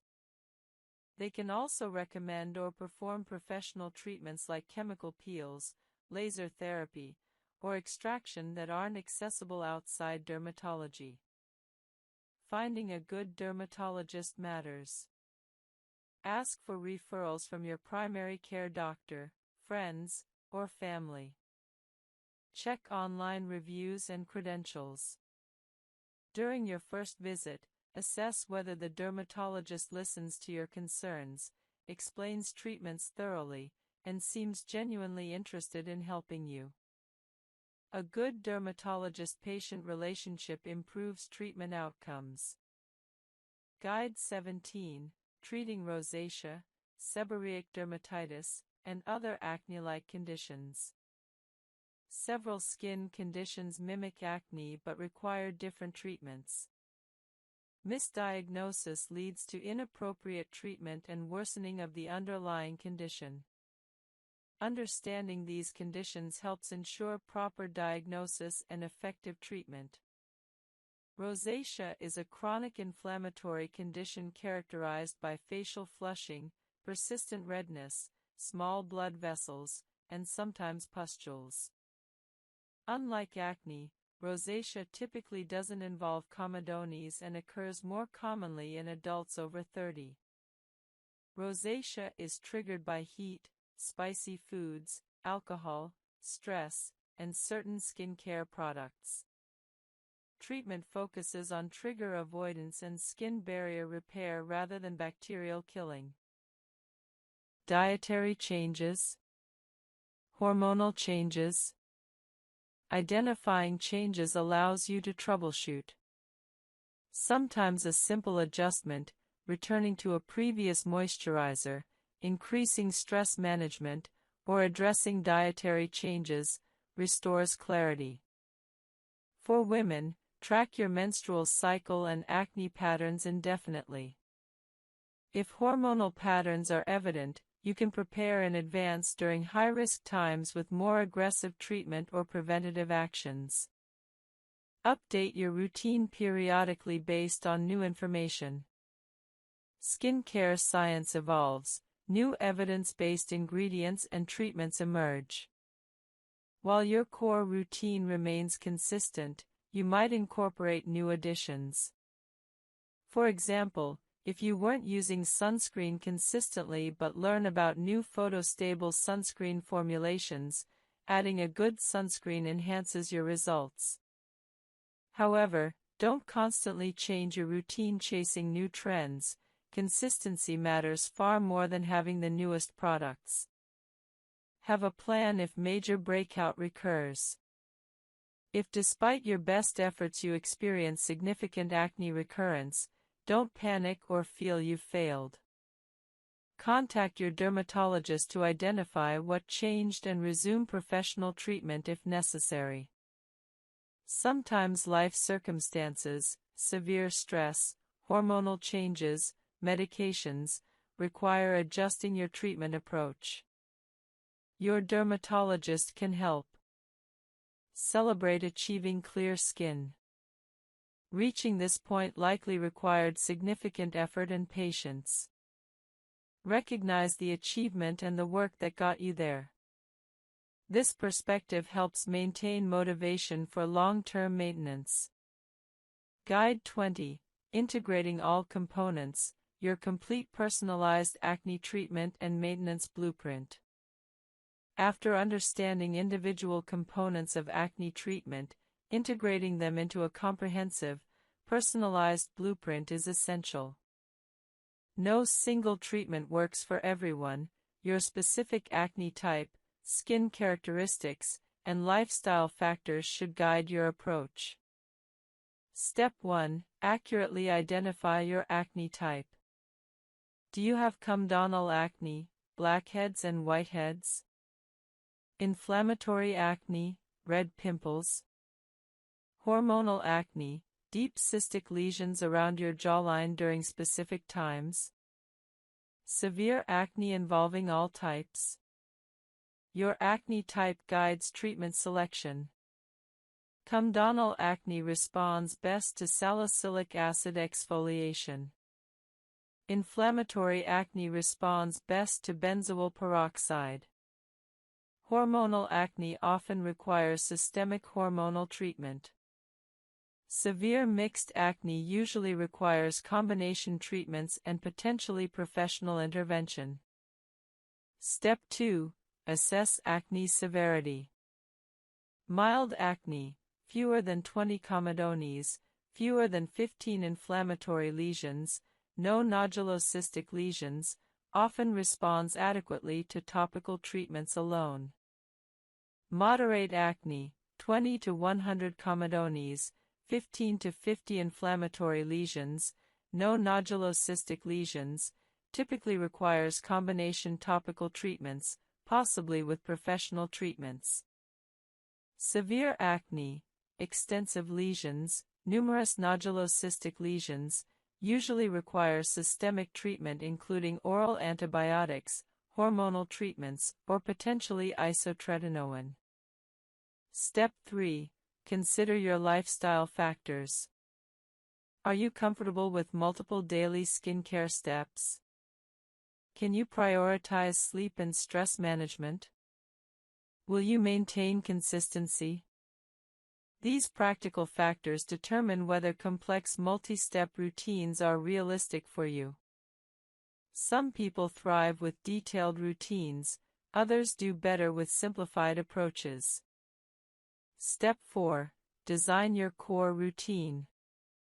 Everyone benefits from a consistent cleanse, treat, moisturize, protect routine. Select specific products for each step based on your acne type. For comedonal acne, use a gentle cleanser, apply salicylic acid treatment, use a non-comedogenic moisturizer, apply sunscreen. For inflammatory acne, use a gentle cleanser, apply benzoyl peroxide treatment, use a moisturizer, apply sunscreen. For mixed or severe acne, consider consulting a dermatologist for prescription treatments. Step 5. Start conservatively with treatments. Begin with a single active ingredient at low concentration, using it 2 to 3 times weekly. After 3 to 4 weeks of good tolerance, assess results. If you're seeing improvement, continue. After 8 weeks, you can increase frequency or concentration if desired. If you're not seeing improvement after 8 to 12 weeks, consider adding a second treatment, for example, adding retinoid to salicylic acid, or consulting a dermatologist. Step 6. Build treatment combinations gradually. Never start 2 new treatments simultaneously. After establishing tolerance to your first treatment, at least 4 weeks, you can introduce a second treatment on different days or in different parts of your routine. For example, use salicylic acid cleanser in the morning, retinoid at night. Start the new treatment at low frequency and concentration, building up gradually. Step 7. Incorporate lifestyle changes. Implement dietary improvements, reduce sugar, increase antioxidants, consider eliminating dairy if it worsens your acne. Prioritize sleep, 7 to 9 hours nightly. Implement stress management, meditation, yoga, exercise, or other stress reduction techniques. These changes typically take 4 to 8 weeks to show skin effects but provide significant benefits. Step 8. Implement professional treatments if appropriate. If topical treatments aren't adequately controlling your acne after 8 to 12 weeks of consistent use, or if you have moderate to severe acne, professional treatments accelerate improvement. Monthly superficial chemical peels combined with your home routine provide excellent results. Professional facials or blue light therapy offer additional options.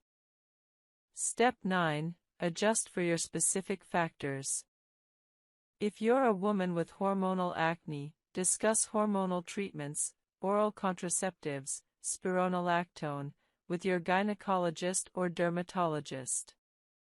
If you're very acne-prone, you might need slightly more aggressive treatment than someone with occasional pimples. If your skin is sensitive, you'll need to progress more gradually with treatments. Step 10. Track your progress and adjust. Keep a skincare journal noting products used, frequency, side effects, acne status, stress levels, diet, and sleep. After 8 to 12 weeks, assess results. Have you seen improvement? Are side effects manageable? Are you ready to increase treatment intensity? Are you experiencing purging or adaptation? Adjust accordingly. Step 11. Set realistic timelines. Clear skin typically requires 8 to 12 weeks with topical treatments alone, potentially faster with professional treatments. However, residual hyperpigmentation and scarring may require additional time and treatment. Setting realistic expectations prevents discouragement from expecting overnight results. Step 12. Prepare for long-term maintenance. Once clear, continue your core routine indefinitely at maintenance levels. Don't expect to stop all treatments and maintain clear skin. Your skin's acne tendency hasn't fundamentally changed. Maintenance requires ongoing treatment, though frequency may decrease significantly. A sample complete routine for moderate mixed acne. Morning, gentle cleanser vitamin C serum, antioxidant protection, optional, non-comedogenic moisturizer SPF 30+ sunscreen. Evening, gentle cleanser salicylic acid toner or treatment, 3 to 4 times weekly initially, non-comedogenic moisturizer benzoyl peroxide spot treatment on active lesions or retinoid treatment, start 2 to 3 times weekly. Supplements, omega-3 supplementation, possibly zinc supplementation if deficient. Lifestyle, 7 to 9 hours sleep nightly, 30-minute exercise 5 times weekly, stress management through meditation or yoga, diet emphasizing whole foods and reducing sugar/dairy. Professional, monthly superficial chemical peels if available and affordable. This comprehensive approach addresses acne through multiple angles simultaneously. After 8 to 12 weeks of consistent implementation, you should see significant improvement. After 6 months, most people achieve clear or nearly clear skin. After a year, you've developed habits that maintain clear skin long-term. Remember, acne treatment is individual. What works perfectly for one person may not work for another. Patience, consistency, and willingness to adjust are more important than finding the perfect product. Most acne responds to consistent, appropriate treatment. It's a matter of identifying what works for your specific skin and persisting with it. You now have a complete understanding of acne pathophysiology, treatment options, professional treatments, lifestyle factors, and integration strategies. Armed with this knowledge, you can approach your acne treatment confidently, make informed decisions, and achieve and maintain clear skin.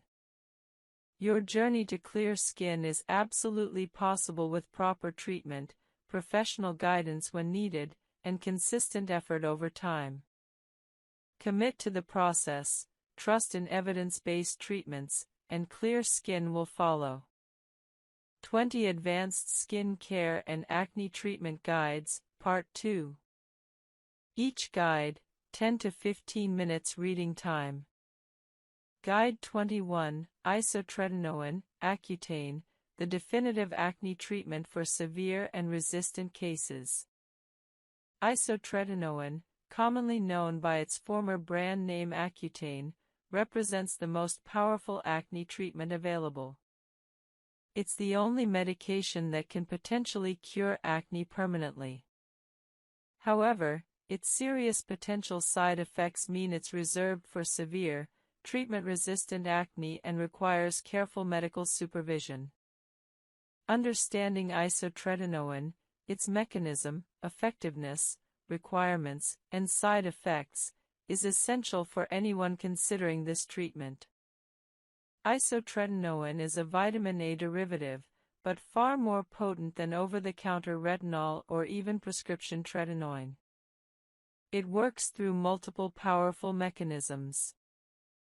First, it dramatically reduces sebaceous gland size and sebum production by up to 90%, essentially eliminating one of the 4 primary factors in acne development. Second, it normalizes follicular keratinization, preventing dead skin cell accumulation that leads to comedones. Third, it has powerful anti-inflammatory effects, reducing the inflammation-driving acne. Fourth, it has some antibacterial properties, reducing Cutibacterium acnes populations. The combination of these mechanisms makes isotretinoin extraordinarily effective. Approximately 70 to 90% of patients achieve complete, long-term acne remission after one course of isotretinoin. Many patients are cured permanently, their acne never returns. Bacteria and irritants to skin, worsening acne. Clean makeup brushes at least weekly with gentle shampoo or brush cleaner. Replace sponges frequently. Use clean hands or clean applicators when possible rather than dirty brushes. Removal of makeup is crucial. Leaving makeup on overnight allows prolonged contact with pores, promotes bacterial growth, and worsens acne.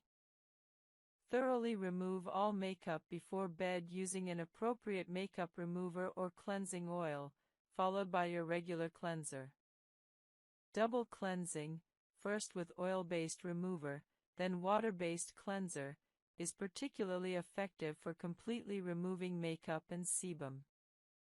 Mineral makeup is often better tolerated by acne-prone skin than conventional makeup.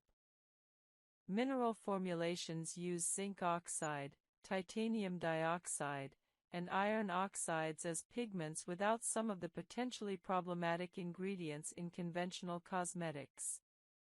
Many mineral makeup lines specifically formulate for acne-prone skin. BB creams and CC creams offer lighter coverage than full foundation while providing some color correction. These lighter formulations are often better tolerated by acne-prone skin than traditional foundations. If you need coverage, consider whether a BB cream provides adequate coverage before resorting to heavier foundation. Tinted moisturizers combine light coverage with hydration, often with less pore clogging potential than foundations. For those with mild acne or seeking light coverage, tinted moisturizers can be a good option. Sunscreen itself should be acne-safe. Many sunscreens worsen acne due to occlusive or comedogenic formulations. Specifically choose sunscreens for acne-prone skin, labeled non-comedogenic, oil-free, or for acne-prone skin. Mineral sunscreens are often better tolerated than chemical sunscreens. Testing new products carefully is essential. Introduce one new cosmetic at a time, using it for 1 to 2 weeks to assess whether it triggers new breakouts.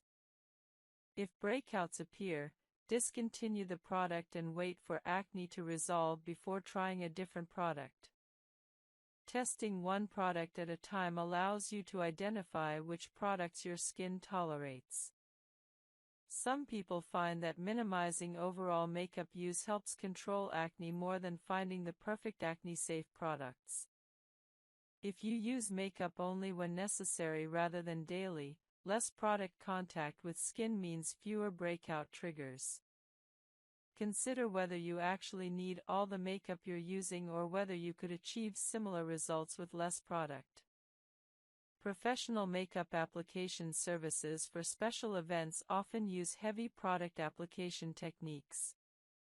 If you need professional makeup done, inform the makeup artist about your acne and request lighter application and acne-safe products if possible. Alternatively, request that you apply your own makeup at home after a professional provides guidance. The bottom line: find acne-safe products suitable for your skin, apply minimally, remove thoroughly, and use clean tools. This approach allows you to use cosmetics without significantly exacerbating acne.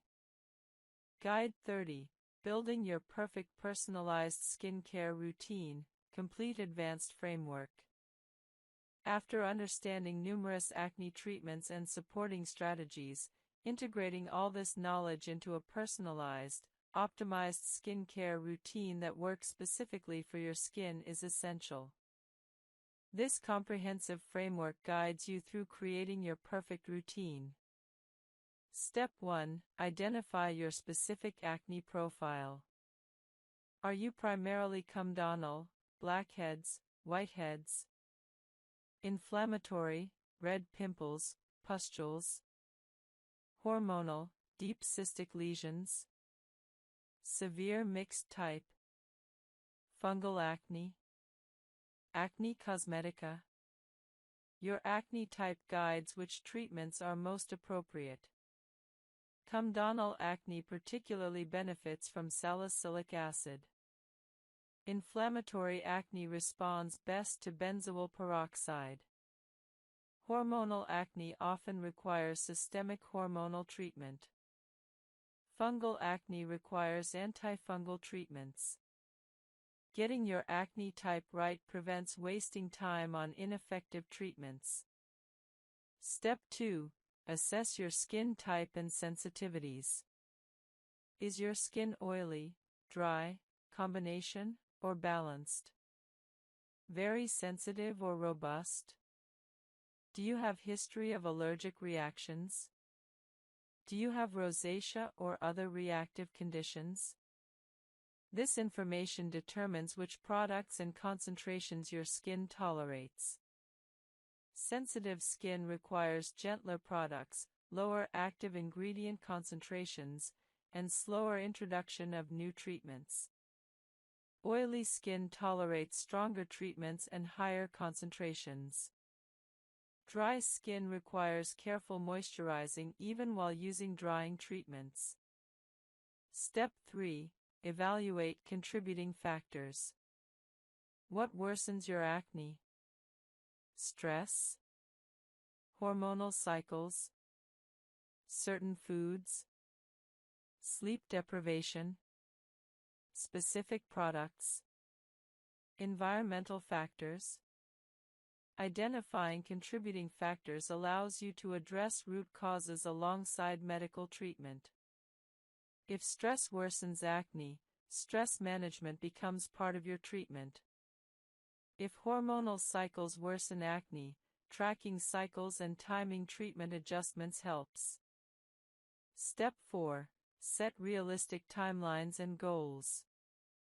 Most acne improves over 8 to 12 weeks of consistent treatment. Severe acne might take 4 to 6 months or longer. Scars fade over 6 to 12 months with appropriate treatment. Setting realistic expectations prevents discouragement from expecting overnight results. Your goal might be clear skin or manageable acne with occasional breakouts, depending on your acne severity. Step 5. Design your morning routine. Start with a gentle cleanser appropriate for your skin type, used with lukewarm water. Follow with optional essences or hydrating toners if desired. Apply any morning actives, perhaps vitamin C serum for antioxidant protection. Apply your morning moisturizer. Finish with SPF 30+ sunscreen. This entire routine should take 5 to 10 minutes. Keep it simple so it's sustainable. Step 6. Design your evening routine. Start with makeup removal if applicable, oil-based cleanser or micellar water. Follow with your evening cleanser. Apply any evening hydrating toners or essences. Apply your primary acne treatment, perhaps salicylic acid or benzoyl peroxide, starting at low frequency, typically 2 to 3 times weekly. After allowing this to dry, wait 10 to 20 minutes, apply your moisturizer. If using retinoids, apply them now, after at least 2 to 3 weeks of tolerance building.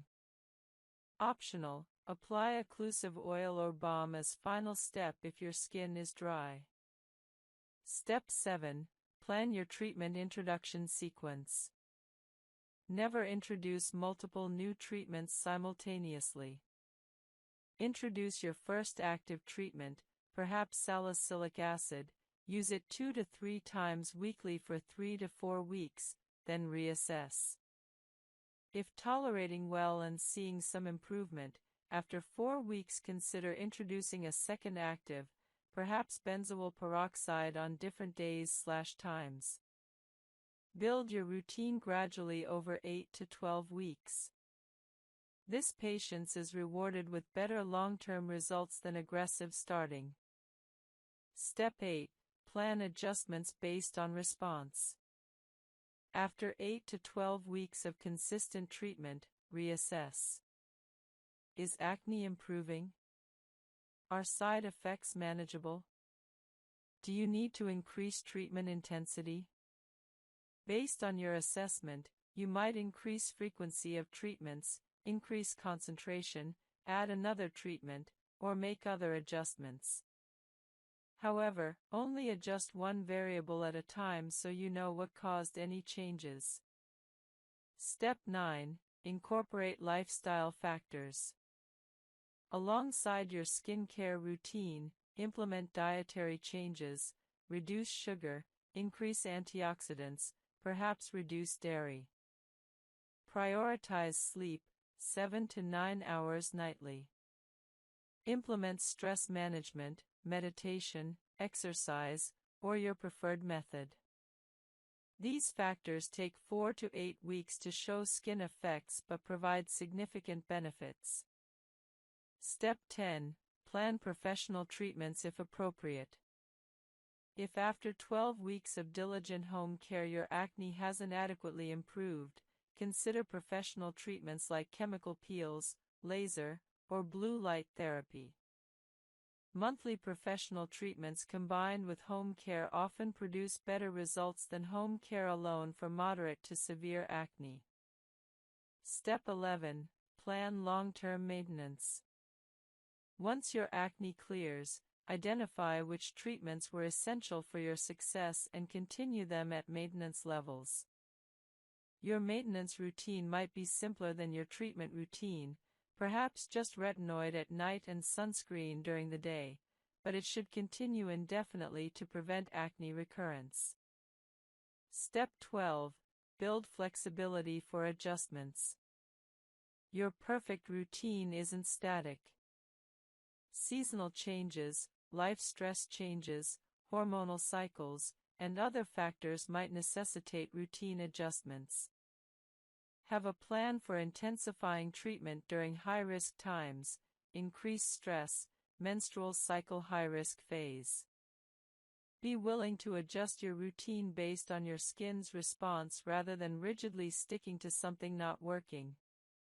A sample personalized routine for moderate inflammatory acne might look like: morning, gentle cleanser niacinamide serum, optional, lightweight moisturizer SPF 30+ sunscreen. Evening, makeup removal if applicable, gentle cleanser hydrating toner/essence, optional, benzoyl peroxide 2.5%, 3 to 4 times weekly initially, moisturizer optional, retinoid, starting 2 to 3 times weekly after tolerance built. Lifestyle, 7 to 9 hours sleep, 30 minutes exercise 5 times weekly, stress management, diet emphasizing whole foods with reduced sugar. Professional, monthly superficial chemical peels if available. Timeline, 8 to 12 weeks for significant improvement, 6 months for near-complete clarity. This framework is meant as guidance, not prescription. Your perfect routine will be unique to your specific acne type, skin characteristics, lifestyle, and preferences. The principle is starting conservatively, progressing gradually, incorporating evidence-based treatments, addressing lifestyle factors, and maintaining long-term consistency. This approach works because it respects your individual skin while following scientific principles of acne treatment. Remember, there's no single, best acne treatment. There's only the best treatment for your individual skin. Finding that treatment requires tap water or filtered tap water is typically adequate. Unless you have specific water quality concerns, tap water is fine. Some people promote alkaline water for acne, claiming it reduces inflammation. However, your stomach acid immediately neutralizes any pH changes from drinking alkaline water, so drinking alkaline water doesn't meaningfully change your body's pH or skin conditions. Alkaline water claims are largely marketing. Herbal teas and other beverages contribute to hydration alongside water. Coffee and other caffeinated beverages have mild diuretic effects but still contribute to daily hydration. However, excessive caffeine consumption can worsen acne through stress and inflammation, so while counting toward hydration, caffeinated beverages shouldn't dominate your fluid intake. Hydration from food contributes to overall hydration. Fruits and vegetables contain significant water. Eating water-rich foods like watermelon, cucumber, lettuce, and citrus fruits contributes to hydration alongside drinking water. Relationship between hydration and acne typically takes 2 to 4 weeks to manifest. Improving hydration from dehydrated state to properly hydrated state might improve acne noticeably. However, increasing hydration beyond adequate amounts typically doesn't further improve acne. The practical approach: drink enough water to maintain adequate hydration, pale yellow urine, no thirst, distribute intake throughout the day, use lukewarm water for cleansing, and if you have hard or highly chlorinated water concerns, consider filtering. Hydration is one component of comprehensive acne management but not a standalone cure. Guide 36, Gut Health, Microbiome, and Emerging Research on Gut-Skin Axis. Emerging research increasingly implicates gut health and microbiota composition in acne development. Understanding gut-skin axis mechanisms and implementing strategies to support gut health offers another angle for acne management. The gut microbiome, the trillions of bacteria colonizing your digestive tract, influences systemic health including skin health. A healthy microbiome supports immune function, intestinal barrier integrity, nutrient absorption, and inflammation regulation. Microbiome dysbiosis, imbalanced bacterial composition, contributes to systemic inflammation, impaired immune function, and intestinal permeability, leaky gut, all of which correlate with worse acne. Several mechanisms link gut dysbiosis to acne. First, dysbiosis allows pathogenic bacteria to proliferate, producing lipopolysaccharides that trigger systemic inflammation. This systemic inflammation worsens acne. Second, dysbiosis compromises intestinal barrier integrity, allowing bacterial lipopolysaccharides and undigested proteins to enter circulation, further triggering inflammation and activating immune responses. Third, dysbiosis impairs production of short-chain fatty acids, butyrate, that support intestinal and immune health. Fourth, dysbiosis impairs estrogen metabolism in the gut, potentially contributing to hormonal acne in women. Several dietary factors contribute to dysbiosis. Excess sugar promotes pathogenic bacteria growth. Processed foods low in fiber and high in additives promote dysbiosis. Insufficient fiber intake results in inadequate short-chain fatty acid production. Excessive omega-6 polyunsaturated fat relative to omega-3 PUFA promotes inflammatory bacteria. Chronic stress, sleep deprivation, and certain medications, particularly antibiotics, also contribute to dysbiosis. Supporting gut health involves dietary modifications.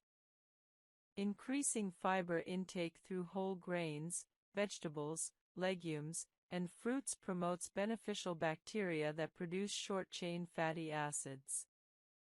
Increasing omega-3 fatty acids relative to omega-6, eating more fish, walnuts, seeds, reducing processed food, supports beneficial bacteria. Consuming prebiotic foods, foods that feed beneficial bacteria, like asparagus, onions, garlic, and resistant starch supports beneficial bacteria growth. Fermented foods containing live bacteria provide probiotics supporting gut health. Yogurt, kimchi, sauerkraut, miso, tempeh, and kombucha all contain beneficial bacteria. Regular consumption of fermented foods supports diverse microbiota. However, benefits are modest compared to overall diet quality and should supplement rather than replace dietary improvements. Probiotic supplements provide concentrated bacteria claimed to support microbiota. However, evidence for probiotic efficacy is mixed and varying. Some people benefit noticeably from specific probiotic strains, while others see no benefit. If interested in probiotics, choosing high-quality products with documented effective strains, like Lactobacillus and Bifidobacterium species, and consulting your healthcare provider is reasonable. Probiotics for acne-specific benefit remain researched, not definitively proven. Avoiding unnecessary antibiotics protects microbiota. When antibiotics are necessary for infection, taking them is appropriate.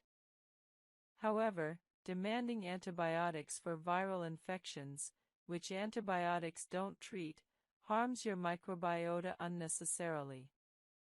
Using antibiotics only when truly needed protects long-term microbiota health. Managing stress supports microbiota health. Stress promotes dysbiosis through multiple mechanisms. Implementing stress management supports both gut and skin health through this mechanism. Adequate sleep supports microbiota health and is one of the highest impact microbiota interventions available. Most microbiota disruption occurs with sleep deprivation. Prioritizing 7 to 9 hours nightly supports microbiota health. Exercise supports beneficial microbiota diversity. Regular exercise promotes beneficial bacteria growth independently of diet. This is one of the many benefits of consistent exercise. Alcohol, particularly excessive consumption, harms microbiota. While occasional moderate alcohol consumption probably has minimal microbiota effects, chronic excess consumption disrupts microbiota significantly. Smoking harms microbiota, contributing another mechanism through which smoking worsens acne. Implications for acne management. While microbiota science is still emerging, supporting gut health through diet, fiber, whole foods, limited sugar, omega-3 support, probiotics potentially, though evidence is mixed, stress management, sleep, and exercise likely support skin health through multiple mechanisms including microbiota effects.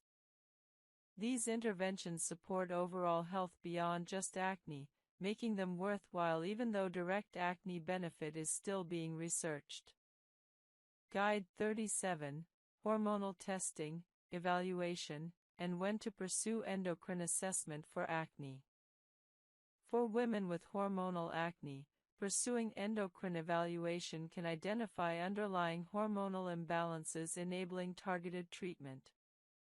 Understanding when hormonal testing is appropriate, which tests are relevant, and how to interpret results guides effective management. Hormonal acne patterns suggest hormonal involvement warranting evaluation. Acne appearing primarily on the jawline and chin, concentrated in the lower face, often indicates hormonal acne. Acne worsening cyclically around menstrual periods strongly suggests hormonal involvement. Adult acne onset, particularly after the teenage years, is often hormonally affected by anabolic steroids, which cause severe acne, through testosterone suppression effects, though acne treatment itself doesn't affect male fertility. Untreated severe acne might indirectly affect fertility through mental health impacts and reduced relationship satisfaction. Treating acne supports fertility planning outcomes. Guide 96, Acne and Alcohol Use, Interactions and Effects. Alcohol affects acne through multiple mechanisms. Understanding these relationships helps you make informed alcohol decisions. Alcohol increases inflammation and dehydration, both worsening acne. Excessive alcohol consumption notably worsens acne in most people. Alcohol consumption patterns matter. Occasional moderate alcohol probably has minimal skin effects. Chronic excessive consumption significantly worsens acne. Some acne medications interact with alcohol. Isotretinoin with alcohol increases liver toxicity risk. Antibiotics with alcohol sometimes cause nausea and reduced effectiveness. Alcohol increases cortisol and stress, indirectly worsening acne through hormonal pathways. Alcohol disrupts sleep quality, indirectly worsening acne through sleep deprivation effects. Dehydration from alcohol increases skin dehydration, contributing to compensatory sebum production and acne. For optimal acne management, minimizing alcohol consumption is beneficial. This doesn't require complete abstinence for most people, but reducing consumption supports acne improvement. Guide 97, Acne and Smoking, Direct and Indirect Effects on Skin. Smoking worsens acne through multiple mechanisms, making smoking cessation valuable for acne improvement. Smoking increases inflammation systemically, promoting acne. Smokers have higher acne prevalence than non-smokers. Smoking impairs immune function, reducing your body's ability to fight acne-causing bacteria. Smoking impairs wound healing, increasing scarring risk from acne lesions. Smoking damages skin barrier function, increasing irritation and acne risk. Secondhand smoke exposure, while less harmful than direct smoking, also worsens acne through similar mechanisms. Smoking interferes with many acne medications. Some medications have reduced effectiveness in smokers. Smoking accelerates skin aging, creating double damage, worse acne plus premature aging. Smoking cessation, beyond its general health benefits, often improves acne significantly. Many former smokers notice acne improvement within weeks to months of quitting. For optimal acne management, smoking cessation is highly beneficial if applicable. Conclusion: your acne treatment journey. Congratulations on completing this comprehensive 100-guide exploration of acne science, treatment, and management.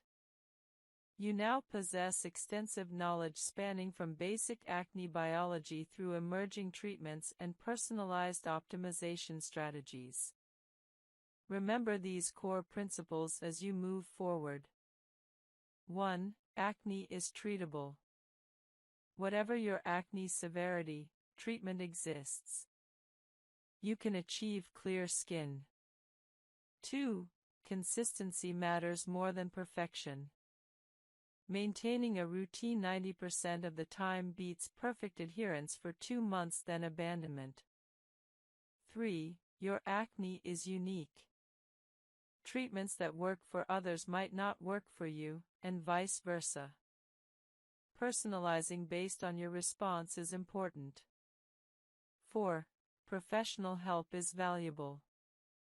Dermatologists can identify problems you might miss, recommend optimal treatments, and provide professional therapies beyond home care. 5. Mental health is legitimate. Acne's psychological impact is real. Addressing it matters as much as treating physical acne. 6. Lifestyle factors matter. Sleep, stress, diet, and exercise significantly affect acne. Optimizing these supports treatment success. 7. Early intervention prevents complications. Treating acne promptly prevents severe acne and scarring that would result from delayed treatment. 8. Long-term maintenance matters. Achieving clear skin isn't the finish line. Maintaining clarity requires ongoing appropriate management. Your acne journey is unique to you. Some people achieve clear skin with simple topical treatments. Others require comprehensive professional management, including systemic medications. Both paths lead to clear skin. Whether you're just starting acne treatment, struggling with treatment-resistant acne, or maintaining achieved clarity, you now have comprehensive knowledge to guide your path forward. Clear skin is achievable. Your dedication to understanding your acne and implementing appropriate treatment will lead you there. Best wishes on your acne-free future, potentially safe during pregnancy. Topical salicylic acid used in small amounts and limited areas. Large-scale systemic absorption possible though typically minimal. Topical azelaic acid, generally considered safe. Topical clindamycin. Some dermatologists recommend avoiding though others consider it relatively safe.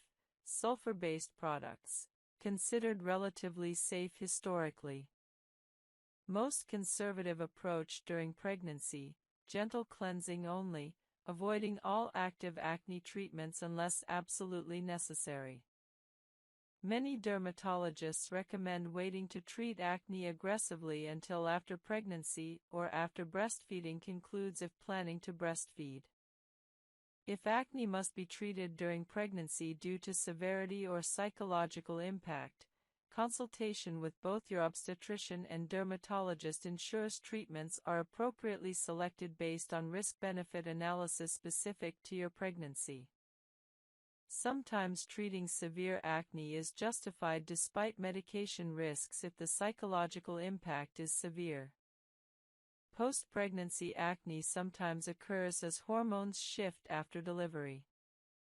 Many women tolerate this temporary worsening with the knowledge it typically resolves within months. Breastfeeding considerations. Most topical acne treatments are safe during breastfeeding as systemic absorption is minimal. However, discussing specific medications with your healthcare provider ensures safety. Postpartum hormonal changes sometimes improve acne that was severe during pregnancy. This improvement can be psychologically significant after months of acne during pregnancy. Planning for pregnancy. If you're on acne medications like isotretinoin requires stopping several months before conception. Discuss with your dermatologist if planning pregnancy. Guide 67, Acne in Adolescence, Age-Specific Management and Developmental Considerations. Adolescent acne requires understanding both the physiological changes driving acne and the psychological sensitivities of adolescence. Age-appropriate management optimizes outcomes and builds healthy skin habits for adulthood. Puberty triggers the hormonal changes driving typical adolescent acne. Androgens surge during puberty, becomes thin, allows excessive water loss, and becomes reactive to previously tolerated products and environmental factors. Signs of barrier compromise include tightness and discomfort, increased dryness and flaking despite using moisturizer, redness or inflammation without active acne, stinging or burning when applying products previously tolerated, increased sensitivity to temperature extremes, and heightened reactivity to skin care products, developing reactions to products that previously seemed fine. Several factors compromise the skin barrier during acne treatment. Multiple chemical exfoliants, salicylic acid, glycolic acid, used simultaneously strip away protective lipids excessively. Retinoids, while beneficial, can compromise the barrier during the initial adaptation phase. Benzoyl peroxide can be somewhat drying. Hot water and harsh cleansing compromise the barrier. Excessive sun exposure damages barrier function. The cumulative effect of multiple treatments or very aggressive single treatments overwhelms the barrier's ability to maintain function. Barrier repair requires specific approaches different from standard acne skin care. The goal shifts from treating acne to restoring skin health. This recovery phase typically lasts 2 to 4 weeks but can take longer with severe barrier compromise. The first step in barrier repair is stopping all unnecessary irritants. This means discontinuing strong actives temporarily. Stop salicylic acid, benzoyl peroxide, and retinoids. Stop chemical exfoliants. Stop high-concentration vitamin C or other potentially irritating ingredients. Use only gentle, basic skin care during the recovery phase. Gentle cleansing becomes paramount. Use only lukewarm or cool water with a very gentle, minimal cleanser or even just water cleansing. Avoid all manipulation or massage of the skin. Pat dry gently, don't rub.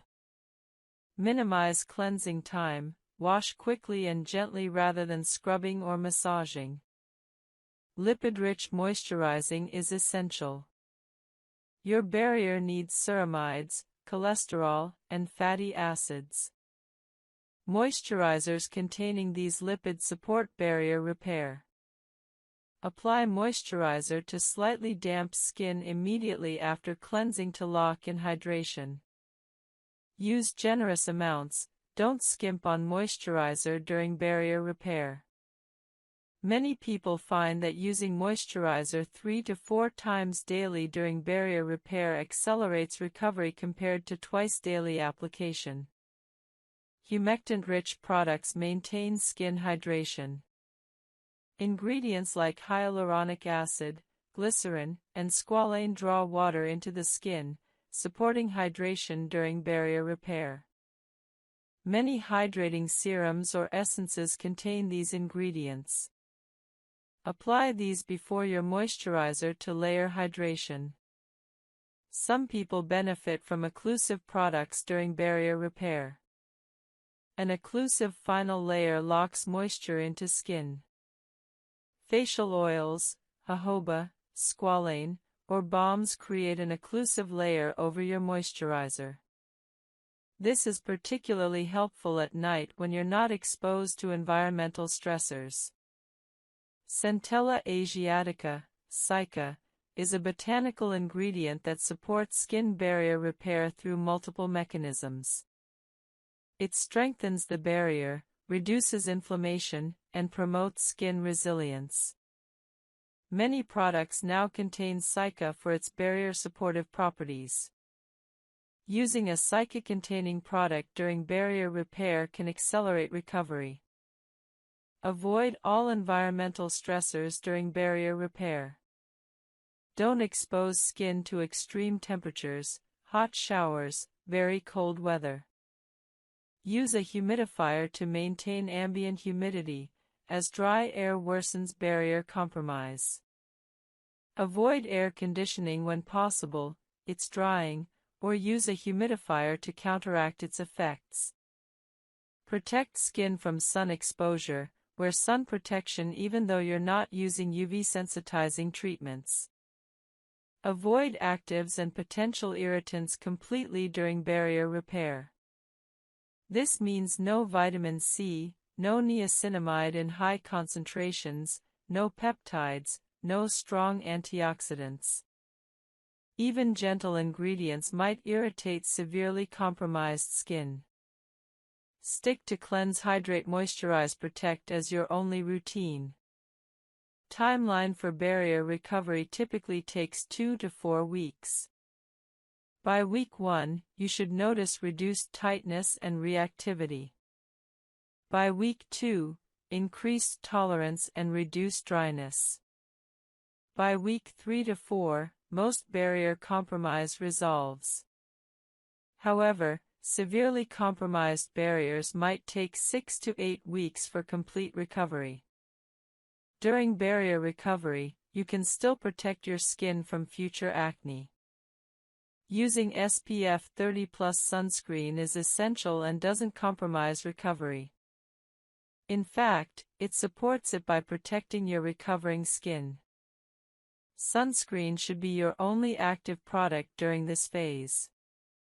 Once your barrier has recovered, you're comfortable, no longer experiencing tightness or reactivity, and your skin feels resilient again, you can gradually reintroduce active treatments. However, do so carefully and at lower concentrations and frequencies than you used before. For example, if you were using 2% salicylic acid daily before barrier compromise, restart with 0.5% salicylic acid 2 to 3 times weekly. Build up slowly. Reintroduce treatments one at a time, waiting at least 1 to 2 weeks between introducing new actives.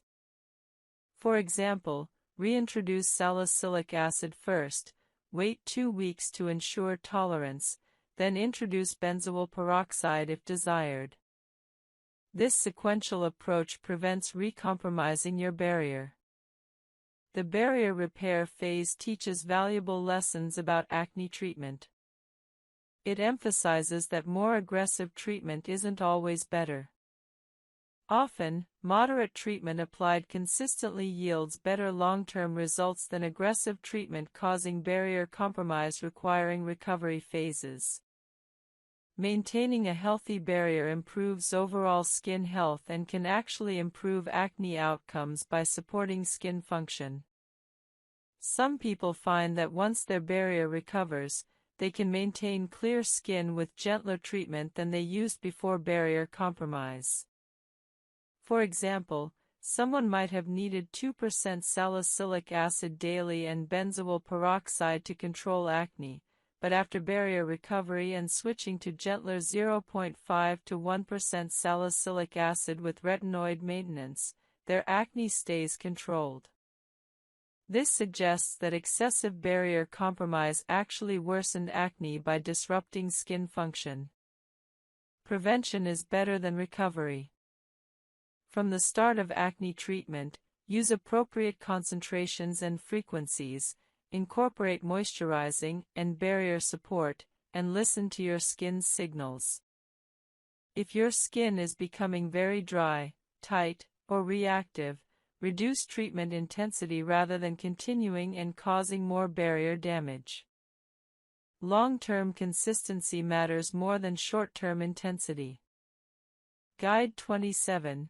Cosmeceuticals and advanced skincare ingredients beyond standard acne treatments. Beyond the well-established acne treatments like benzoyl peroxide and salicylic acid, numerous cosmeceutical ingredients support acne treatment and skin health. Understanding these advanced ingredients allows you to optimize your acne regimen and support overall skin function. Peptides are short chains of amino acids that support skin structure and function. Some peptides have been studied for acne-supportive effects through anti-inflammatory mechanisms and barrier support. Matrixyl and similar peptides appear in many skincare products. While peptides aren't primary acne treatments, they support overall skin health and resilience. They're generally gentle and well tolerated. Include peptides in your routine for general skin support without expecting them to treat acne directly. Hyaluronic acid is a humectant that holds up to 1,000 times its weight in water, providing significant hydration.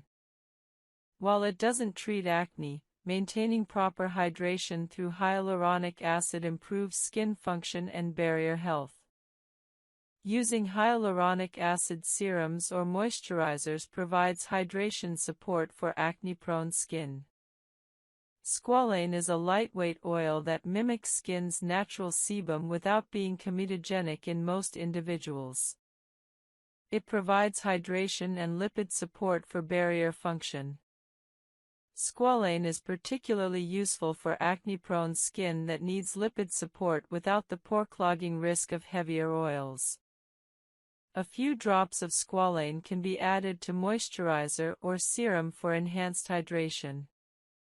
Niacinamide, vitamin B3, has multiple beneficial effects for acne-prone skin.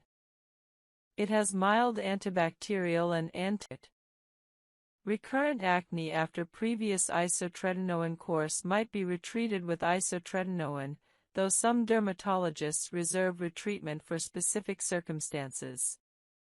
The process of obtaining isotretinoin involves consultation with a dermatologist willing to prescribe it, understanding all requirements and side effects, baseline laboratory testing, and enrollment in 𝑦𝒂𝒄𝒊𝒂𝒍.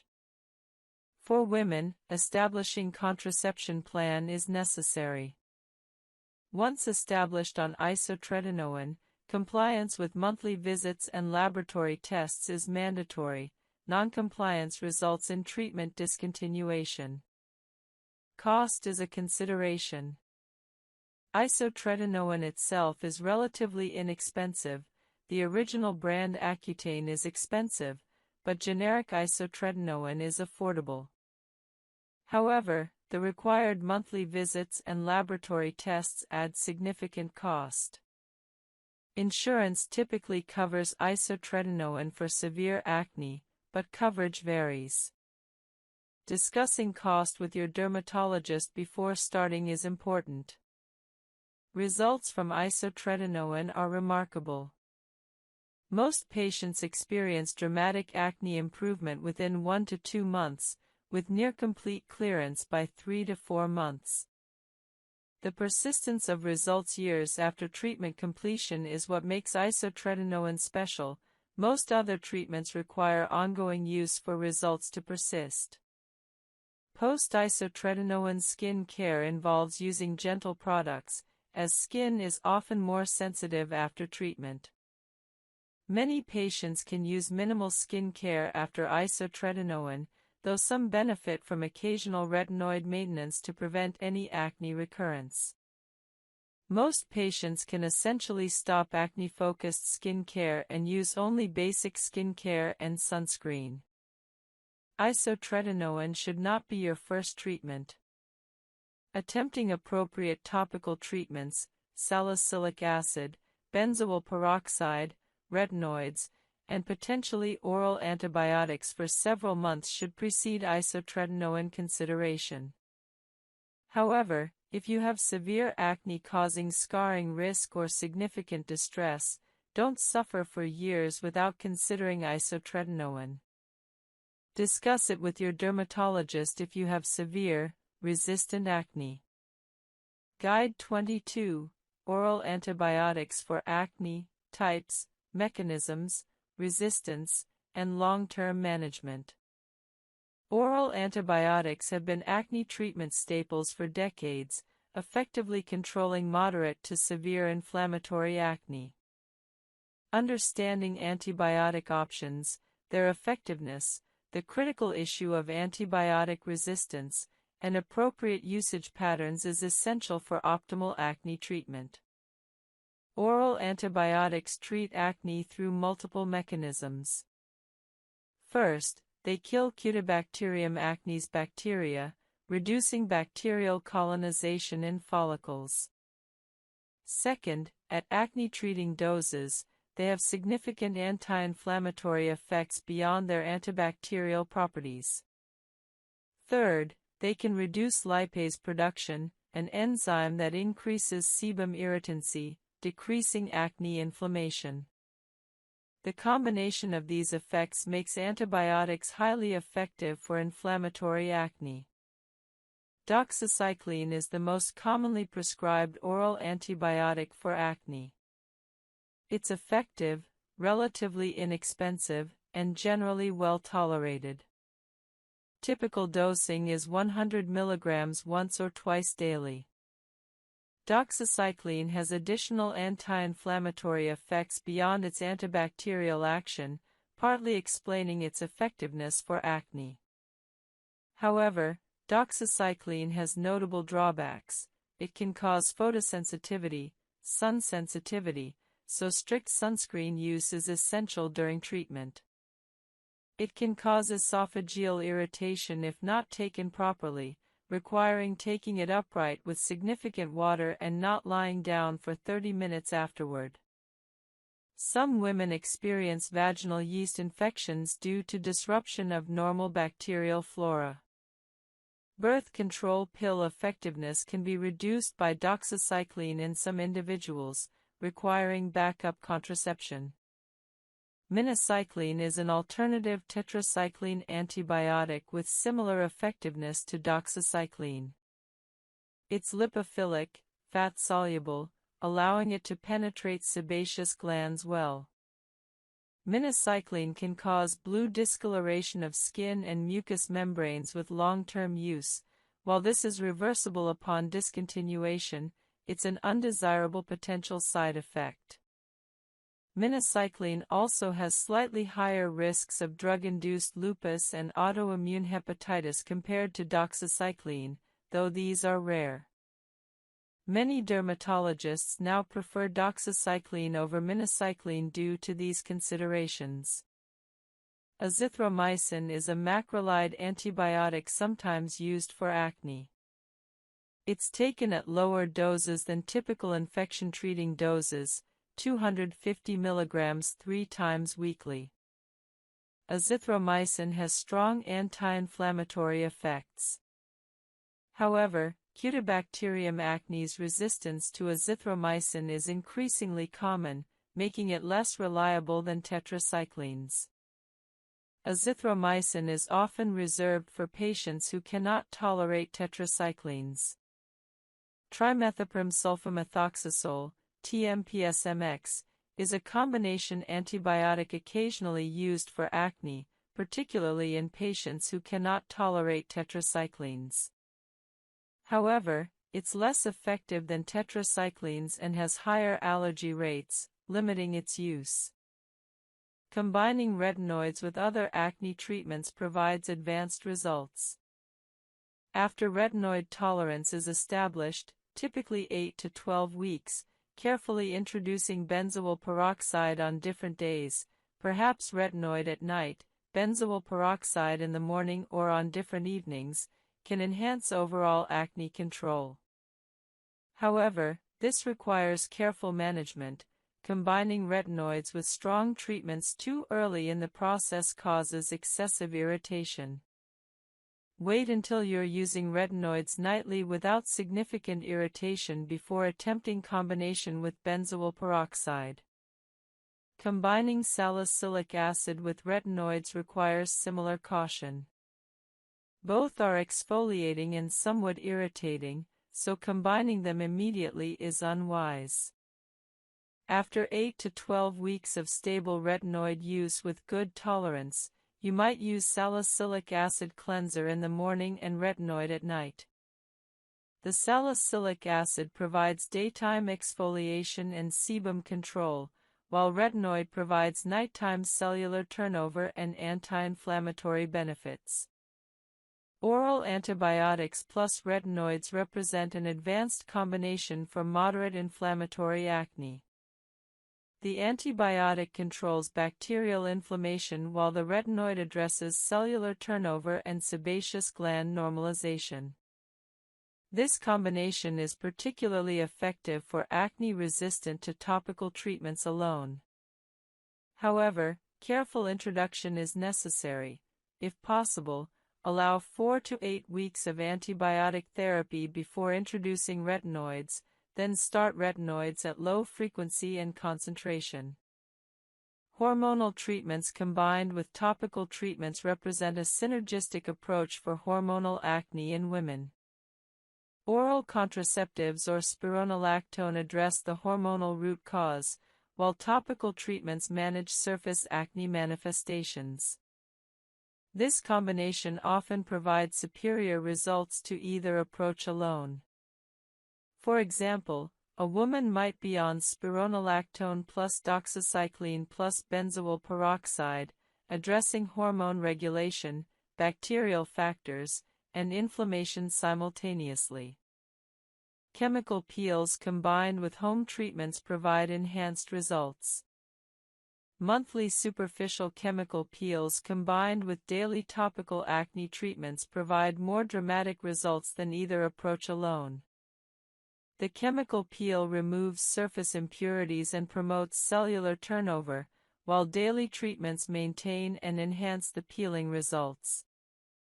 Vitamin C plus niacinamide represents a complementary antioxidant combination that doesn't directly treat acne but provides skin-supportive benefits. Both are non-irritating and well-tolerated together. Apply vitamin C in the morning for antioxidant protection, and niacinamide can be included in morning or evening moisturizers. These support overall